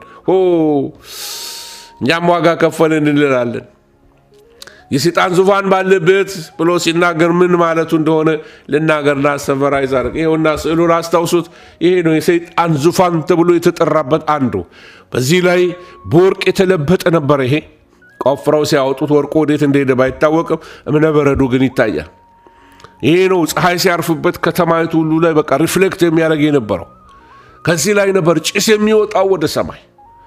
በጣም ብዙ አምልኮ ይደረግበት የነበረ የሰይጣን ዙፋን። አቀማመጡ የዙፋን ይመስላል። ተመልከቱ። በግራና በቀኝ ያሉት እጆቹ ይመስላል የተደገሰው የሚደገፍባቸው። ምናልባት ስዕሉን ባሳያችሁ እንደዚህ ሰይጣን ይሄ ቢሆን እና ይሄ የዙስ መሰዊያ ነው። የዙስ መሰዊያ ነው። ቀደም እንዳልኳችሁ አሁን ያለው ጀርመን ሀገር ነው። በርሊን ውስጥ ነው ያለው። በ1930 ላይ ሂትለር ወሰደው እና በዛ ይሄ ልክ ሲያስገባ ሂትለር ይሄንን ይዞ ሲገባ 1930 ላይ የሂትለር መንፈሱ ተለወጠ። ሂትለር ይሄ አይናችሁን ተመልከቱ ብሉ አይ ዋይት ፓወር የሚል ሬሲስት የሆነ የጥላቻ መንፈስ ይዞ ጁሾችን ለመግደል የተማማለበት ጊዜ ይሄ ጊዜ ነበረ። ይሄውላችሁ የአጋንንቶች መዲና በቃ ተነካክቶ ወደኋላ ለመልስላችሁ ወደ ስዕሉ። አንዳንድ ሰዎች በላያቸው ላይ የተለያየ ነገር ያደርጋሉ። የእናታቸውን አቴቴ ይሄ አቴቴ ዕቃ የሚያስቀምጡ አሉ። የእናቴ ዕቃ ነው ተብሎ እናቷ ስትካደምበት የነበረውን ነገሮች በሙሉ ጃኖ ልብሱ፣ ሌላ ዕቃዎች ሲልቨር ዕቃዎች ምናምን ዕቃዎች የተመለከበት ዕቃዎች ተልኮ አብሮ ተጃጅሎ አሜሪካን ውስጥ ይገባሉ። አሜሪካ ከገቡ በኋላ ደግሞ እንዳያልፍላት በር የሚዘጋ ሰዎች ጤነኛ እንዳይሆኑ በበሽታ የሚመታ የእናቴ አባት ተብሎ የተላለፈ በዘር የሚመጣ አምልኮ የጣዖት አምልኮ የውቃቢ መንፈስ በዕቃዎች እየተላለፈ የሚሄዳለ። ዝም ብሎ ማግበስበስ ጥሩ አይደለም። ቤታችሁ ውስጥ የምታስገቡትን ዕቃ ለይታችሁ ወቁት ወገኖቼ ሆይ። ከአገር ቤት የሚላክላችሁ ዕቃዎች፣ ቀለበቶች፣ ምኖች መርምሩ። አንዳንዶች በላዩ ላይ ብዙ ነገር እየተደረገባቸው በስራት ውስጥ ይገባሉ። የከሰሩ እንዲሆኑ የደህዩ እንዲሆኑ ይሄ የበረከት ልውውጥ ለማድረግ ማለት የሰው ገድ መውሰድ። ብር ስጠኝ ይላል። ብር ስትሰጠው በብሩ ላይ ይደግምበታል። ከዛ በኪሱ ያስቀምጣል። ስለዚህ አንተ የሆነው ወደ እሱ እንዲሄድለት ይመኛል። የድግምት ምድር ሆናለች ምድራችን። የጠንቋዎች ምድር፣ የመተተኞች ምድር ሆናለች። አጋንንቱም ወጥቶ አላልቅ ብሏል። የኢትዮጵያ አጋንንት ይጮሃል ወጥቶ አያልቅም። በቃ በየትውልዱ ላይ የት ያስካት መጽሐፍት ላይ በደብተሯ ላይ ተደግም ይላል። በኢየሱስ ስም ሕፃን ልጅ የሃይስኩል ተማሪ አንደኛ ደረጃ ተማሪዎች በመጽሐፋቸው ላይ ሰው እንዴት ይደግምባቸዋል? በዕቃ የሚተላለፉ አጋንንታዊ ስራዎች እንዳሉ እንድታውቁት ነው። ስለዚህ በቤታችሁ ላይ ያስቀመጣችኋቸው አንዳንድ አርቲፋክቶችን መርምሯቸው እስቲ። አንዳንድ የተላከላችሁ ጃኖችን መርምሯቸው እስቲ። አለዕድሜ ሊገላችሁ የተላከስ ቢሆን ኧረ በጌታ በኢየሱስም ጌታ አይኖቻችሁን ይክፈትላችሁ ወገኖች ሆይ። ስለዚህ እናገርበታለሁ። ትንሽ ጠንካራ ነገሮች እናገራለሁ። ተዘጋጁ። ስለዚህ የሰይጣን ዙፋን ይሄ ነው። ሂትለር ይህንን ይዞ ካስገባ በኋላ ምድሪቱ ላይ ሲገባ ይህንን ስፒሪት አግኝቶታል ብዬ አምናለሁ። በዚህ ስፒሪት ነው ሁለተኛ ዓለም ጦርነትን ምድርን የበጠበጠበት። የሰይጣን ዙፋን የአጋንንት መንፈስ የገባበት ይመስላል። ተመልከቱ ራሱ ይሄ የሂትለር ቆይ ስዕሉን ላሳያችሁ። የሂትለር ካምፔይን ሲያደርግ ፎቶግራፎች የተነሳው ፎቶ የሂትለር አርሚ ነው። ሃይል ሂትለር እያሉ የጮሁበት፣ ሃይል ሂትለር፣ ሃይል ሂትለር እያሉ የጮሁበት ቦታ ነው። ይሄ ቦታ ነው ለጦርነት ያዘጋጃቸው እነዚህ ወታደሮቹ ኤስኤስ የሚባሉ ሶልጀሮቹ የተዘጋጁበት። 6 ሚሊዮን አይሁዶች ሊጨፈጭፉ የተዘጋጀ ሰራዊት ነበር። ይሄ ማን አዘጋጃቸው? የዙስ መንፈስ። የዙስ መንፈስ ጥንት የነበረ መንፈስ ሲወራረድ መጥቶ ጀርመን ገባ። ጀርመኖችን በጥላቻ ሞላ። በቃ ነጮች ስለሆናችሁ እናንተ አንደኞች ናችሁ ይላቸው ጀመረ። ነጮች ስለሆኑ በቃ እነሱ የበላይ ናችሁ ይላቸው። አይናችሁ ራሱ ብሉ ነው፣ ስለዚህ በቃ ምርጥ ዘሮች ናችሁ አላቸው። ዞር ብለው ሲመለከቱ አይሁዶችም እኛ ምርጥ ዘር ነን አሉ። እግዚአብሔር የመረጠን ዘሮች ነን አሉ። ሃሌሉያ። እና እያሳደዱ ይጨፈጭፏቸው ጭምር። ታሪኩን እዛ ውስጥ አልገባም። ስለዚህ ይሄ ቅድም ያሳየዋችሁ ስዕል ሂትለር ካምፔይን ያደረገበት የኢሌክሽን ፖዲየሙ ነው።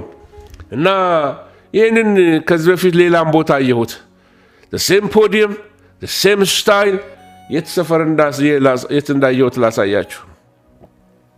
ይሄ ሁላችሁ ይሄ ባራክ ኦባማ ለፕሬዚደንትነት ሲመረጡ ሴም አይነት ዙፋን ሴም አይነት ስትራክቸር ባራክ ኦባማ ቁጭ አደረጉት። ከኋላ ያለውን የሰይጣን ዙፋን የሚባለው እና ወደሚቀጥለው ላሳያችሁ።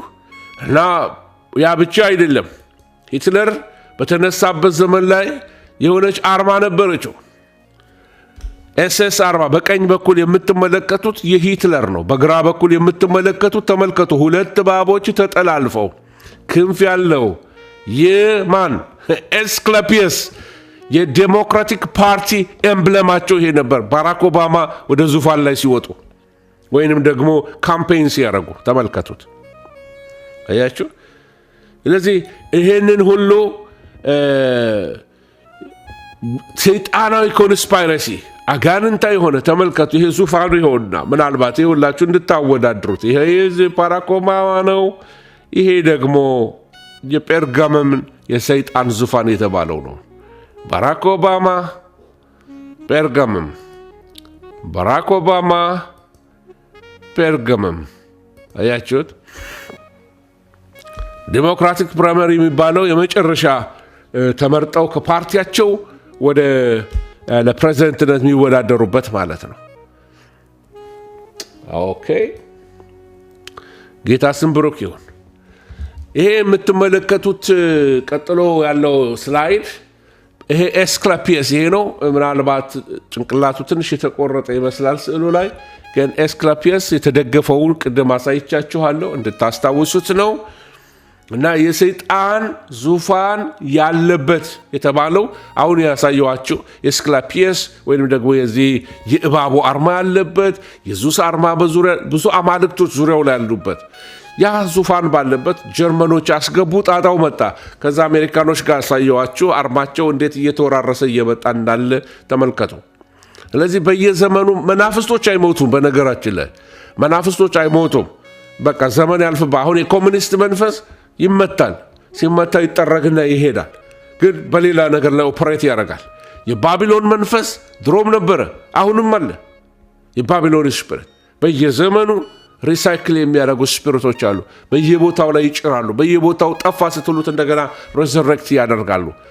ምክንያቱም መናፍስቶች አንዴ ሲኦል ገብቶ እስኪታሰሩ ድረስ ይዞራሉ። እና ይሄ የፈውስ አምላክ ነው ይሉታል ኤስክለፒየስ።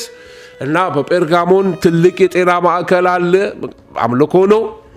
ጨለማ የሆነ መሿለኪያ አለ። እንዳትፈሩ ይህን ስነግራቸው አደራ። እባብ የምትፈሩ ሰዎች ካላችሁ ዶንት ቢ አፍሬድ።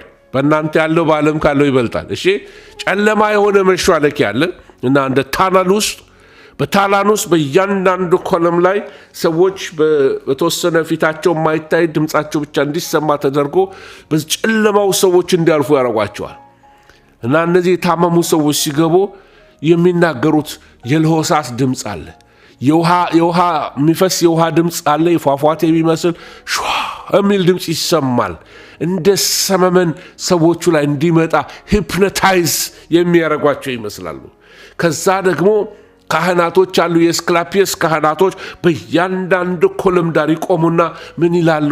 አሁን እየተፈወስክ ነው፣ ተፈውሰሃል፣ እየተፈወስክ ነው ይሏቸዋል። እና በሰመመን ድምፅ እንዲሰሙ ዊስፐር ነው ያደርጉላቸው፣ ዊስፐር ያደርጉላቸዋል። ሳይኮሎጂካል ነገር እንዲፈጠር ነው ይህንን ያደርጉላቸው፣ ወደ ፈውስ ሲገቡ ነው። ስለዚህ በሌሊት በሽተኞቹ በተኙበት ላይ እንደ ሆስፒታል ነው ብያቸዋለሁ፣ የጤና ማዕከል ልትሉ ትችላላችሁ። በሌሊት በሽተኞቹ በተኙበት ላይ መርዝ አልባ እባቦች ይለቀቃሉ። እነዚህ መርዝ አልባ እባቦች ይመጡና በበሽተኞቹ ላይ ይሄዳሉ። እባቦቹ ይመላለሳሉ። አሁን በኢየሱስ ስም የሚሉ እህቶች ይሰሙኛል። እኔም እባብ አልወድም። ጌታ ይመስገን። እና በሌሊት እነዚህ መርዝ አልባ እባቦች መርዝ የላቸውም፣ ግን በሰዎች ላይ ይሄዳሉ፣ በሰዎች ላይ ይመላለሱባቸዋል፣ በሰውነታቸው ላይ፣ በጭንቅላታቸው ላይ። በሽተኛው የሚያስበው ምንድነው? ኤስክላፒየስ ወይንም ደግሞ የፈውሱ አምላክ እየዳሰሰኝ ነው ይላል። አያችሁ፣ የፈውስ አምላክ ነካኝ በሌሊት ይላሉ። ኦልሬዲ በታናል ውስጥ ሲያልፉ ምን ብለዋቸዋል? እየተፈወስክ ነው፣ እየተፈወሽ ነው ይሏቸዋል። ሳይኮሎጂካሊ ኦልሬዲ ብሬኖሽ አድርገዋቸዋል። ልክ አልጋ ላይ ወጥተው ሲተኙ ወይም በየመሬቱ ላይ ሲረፈረፉ እባቦቹ ይለቀቁባቸዋል። እባቦቹ በላያቸው ላይ ሲሄዱ ኤስክላፒየስ መጣ ይላሉ፣ ኤስክላፒየስ ነካን ይላሉ። ኤስክላፒየስ በትሩን ላክልን፣ በበትሩ ነካን። እባቦቹ እየተፍለከለኩ በላያቸው ላይ ይሄዳሉ፣ ወደዚህ ይሽከረከራሉ። እነዛ ሰዎች የሚወስዱት እንደ ብለሲንግ ነው። ተፈወስን ይላሉ። ለፈውስ ሲመጡም እንደሚያደርጉ ልንገራችሁ። ስዕሎች አሉ። አንዳንዶቹ ለባህልም ለህሊናም ስለማይመቹ አላስገባቸውም። እነዛን ስዕሎች የሚያማቸውን ፓርት በሸክላ ላይ ይሰሩና ያመጣሉ በቤተ መቅደስ ውስጥ። ለምሳሌ ጆሮውን ያመመው ሰው የጆሮ ምስል ይሰራና በኤስክላፒየስ መቅደስ ውስጥ ያስቀምጣል። እጁ የታመመ ሰው የእጅ ምስል ይሰራና ኤስክላፒየስ መቅደስ ውስጥ ያስቀምጣል። የተለያየ የሰውነት ክፍላቸው እያስቀምጣሉ። ለዚህ ነው አንዳንዶቹን ያልፈለኩት ላሳያችሁ። ስለዚህ በሌሊት መርዝ አልባ እባቦች ይለቀቃሉ። ስለት የሚሰማበት ቦታ ነው እና እነዚህ እባቦች ተለቀው ለሰዎቹ በህልም አንዳንድ ህልም ያሉ ሰው እባብ ሲያርፍባቸው ህልም ያልማሉ። ትራንስ ውስጥ ይከታቸዋል። ከኋላው ምን እንዳለያችሁ እባብ ብቻ አይደለም፣ ከእባቡ ጀርባ ያለ ያ ትልቁ እባብ ዘንዶ አለ። is a demonic spirit። እነዚህ አጋንንት ያለ አውሬንም አጋንንት ይጠቀማል። በአህያ አንደበት እግዚአብሔር አልፎ ከሰራ በመናፍስት ውስጥ በውሾች ውስጥ አጋንንቶች እየገቡ ብዙ ዳሜጅ ያደርጋሉ። ብዙ አጋንንት ኢንስፓየር የሚያደርጋቸው ፍጥረተ ዓለም ውስጥ ያሉ እንስሶች አሉ።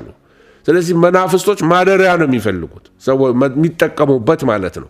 ልክ እንደዛ ህልም ያሉ እባቦች ደግሞ ባይ ኔቸርም ለሰይጣናዊ ለሆነ ነገር ምልክትም ስለሆኑ ህልም ሁሉ ማየት ይጀምራል በሽተኛው። ከዛ ካህኑ መጥቶ ህልሙን ይፈታለታል። ከዛ ተፈውሰሃል ይለዋል። ከዛ መስዋዕት አቅርቦ ይሄዳል። ያው ታውቃላችሁ የውቃቢ ነገር የአጋንንታዊ ስራ። ግን ይሄ ምን ይመስላል? ዘመናዊ የሆነ እንደ ሂፕኖሲስ ያለበት ብሬን ዋሽንግ ያለበት በጣም ሳይኮሎጂካሊ ዲፕ የሆነ ትራንስ ውስጥ እንዲገቡ የሚያደርጋቸው ነው እና መፈወሳቸውን እንዲቀበሉ አድርገዋቸው ይሄዳሉ። ስለዚህ አንዳንዴ ጌታ ሳይፈውስን ተፈወስን እንድንል ሳይኮሎጂካል ማራገብ አያስፈልገውም። ጌታ ሲፈወስ በሰውነቱ አወቀች ነው የሚለው። በሰውነቱ አወቀች። ስትፈወስ በሰውነት ታውቃለህ። ክርስትና ክህደት አይደለም። ስትፈወስ ታውቀዋለህ። ካልተፈወስክ ደግሞ ለፈውስ ሞር ጸልይ ዳስት እንጂ ሌላ የሰባኪ አርቲስት አያስፈልገንም። ጌታ ይመስገን። ኤስክላፒየስ ይሄ አጋንንታዊ በእባብ ኦፐሬት የሚያደርግ ስፒሪት ምናልባት ስዕሉን ለማስታወስ አሁንም ልመልሳችሁ። እንግዲህ ፋርማሲ ሄዳችሁ በኢየሱስ ምናምን እንዳትሉ እሺ። ስዕሉን ለማስታወስ ያህል ነው። የፋርማሲ አርማዎች በተለያየ መንገድ ትመለከቷቸዋላችሁ። ኤስክላፒየስ ስፒሪቱ ይሄ ነው። ስለዚህ በዚህ ልጠቅልለው I have only 10 minutes። የሰይጣን ተጽዕኖ ባለበት ከተሞች መካከል የሚታዩ ነገሮች አሉ። ሰይጣን ከተማችሁ ላይ ተጽዕኖ ሲያበዛ፣ አጋንንት ተጽዕኖ ሲኖር አስታውሳለሁ። ልጆች ሆነን ሰፈራችን አካባቢ ላይ የሚያልፍ ወንዝም አለ። ወደ ቄራ አካባቢ ያደጋችሁ ሰዎች ካላችሁ ወንዝ አለ። at the same time ደግሞ እዛ አካባቢ ወንዙን ተከትለው ውቃቢ ጠንቋይ ቤቶች አሉ። በጎጆ ድሮ ማለት ነው። ድሮ ጎጆ ቤቶች አሉ እና ያን ውሃውን ተከትለው ነው መናፍስቶቹም የሚሰሩት። ስለዚህ አካባቢው ላይ እዛ ቄራ አካባቢ ብትሄዱ በቃ የአጋንንታዊ አሰራር፣ የጠንቋይ አሰራር፣ የመተት አሰራሮች ኢንፍሉዌንስ ያደርገው አካባቢ ነው። አንዳንድ ሀገሮች በጣም የታወቁበት ነገር አንድ አገልጋይ አስታውሳለሁ። አንድ ጊዜ አንድ ከተማ የከተማውን ስም አልጠራም ምክንያቱም ፖለቲካ እንዳታረጉብኝ፣ እዛ ከተማ ላይ ሌሊት ለአገልግሎት ሄጄ ቀን ሳገለግል ዋልኳል። ሌሊት ላይ ሆቴል ውስጥ ተኝቼ እያለሁ አለ በሌሊት አውሎ ንፋስ ተነሳል። እኔ የሚገርም እኮ ነው። በሌሊት ከየት ሀገር አውሎ ንፋስ ይነሳል? ምክንያቱም ሲ ብሪዝ እና ላንድ ብሪዝ የሚባል አለ እና በሌሊት አውሎ ንፋስ ተነስቶ አለ በሬን በረገደዋል። የቆለፍኩትን በር ከፈተዋል። ገንጥሎትም አይደለም ከፈተዋል እና አልጋ ስር ነው የገባሁት አለ ይሄ ሰባኪ ቀን ሲሰብክ ብሎ ማለት ነው። እና ያለው ዲሞኒክ አታክ፣ ሰይጣናዊ አታክ አፍሪካውያን አገልጋዮችን አውቃለሁኝ። አፍሪካውያን አገልጋዮች ባልንጀሮች አሉኝ እና ይነግሩኛል። እና ሲናገሩ አንዳንድ ቦታ ላይ እኛ አገር አናይም፣ እነሱ ጋር አንዳንዴ ጠንቋዩ መብረቅ ይልካል እና በመብረቅ የሰዎች ቤት ያቃጥላል። ስለዚህ በጣም ነው ጠንቋይ የሚፈሩት። ለዚህ ነው አንዳንድ ክርስቲያኖች ቸርችም ይሄዳሉ፣ ጥንቆላም ይሄዳሉ። በተለይ ዌስት አፍሪካ ላይ የቸርች ሰዎች ናቸው፣ የጠንቋይ ሰዎች ናቸው። እነዚህን ዋይዝ ሜን ይሏቸዋል ጠንቋዮቹ። ወደ ቸርች ይመጡና ደግሞ ፓስቶ ምስኪኖች ናቸው፣ የዋሆች ናቸው። ግን at the same time ሳያውቁት ይሄ ባህል ሪሊጅን አፍሪካን ዌይ ኦፍ ስፒሪቲዝም እሱን ተቀብለውታል። ስለዚህ ቅልቅል የሆነ ነገር አለ። ለሚቀጥለው ሳምንት ልተወሱ። ስለዚህ ሰይጣናዊ ተጽዕኖ ባለበት ከተማዎች የሚሆኑ ነገሮች አሉ። የመጀመሪያው ነገር የምትመለከቱት ሆነ ብላችሁ ካስተዋላችሁ ከተማው ላይ ጸሎት ይሰለቻል። አጋንንት ተጽዕኖ ባለበት ኤሪያ ላይ አብያተ ክርስቲያናት መጸለይ አይችሉም። የጸሎት በቃ መሰልቸት አላችሁ። ወደ ጉባኤ ወደ ጸሎት የሚመጣ ሰው ትንሽ ይሆናል።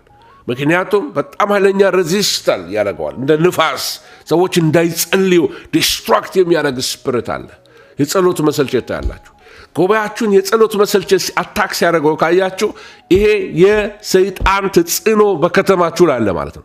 አለቃው መንፈስ መታሰር አለበት። ሰው መንፈሳዊ ነገር እንዳይገባው ለብዙ ዓመት አገልግለናል። ሰዎች ዮሐንስ 3:16 እንዳይገባቸው አድርጎ የሚያደነቁር መንፈስ አለ።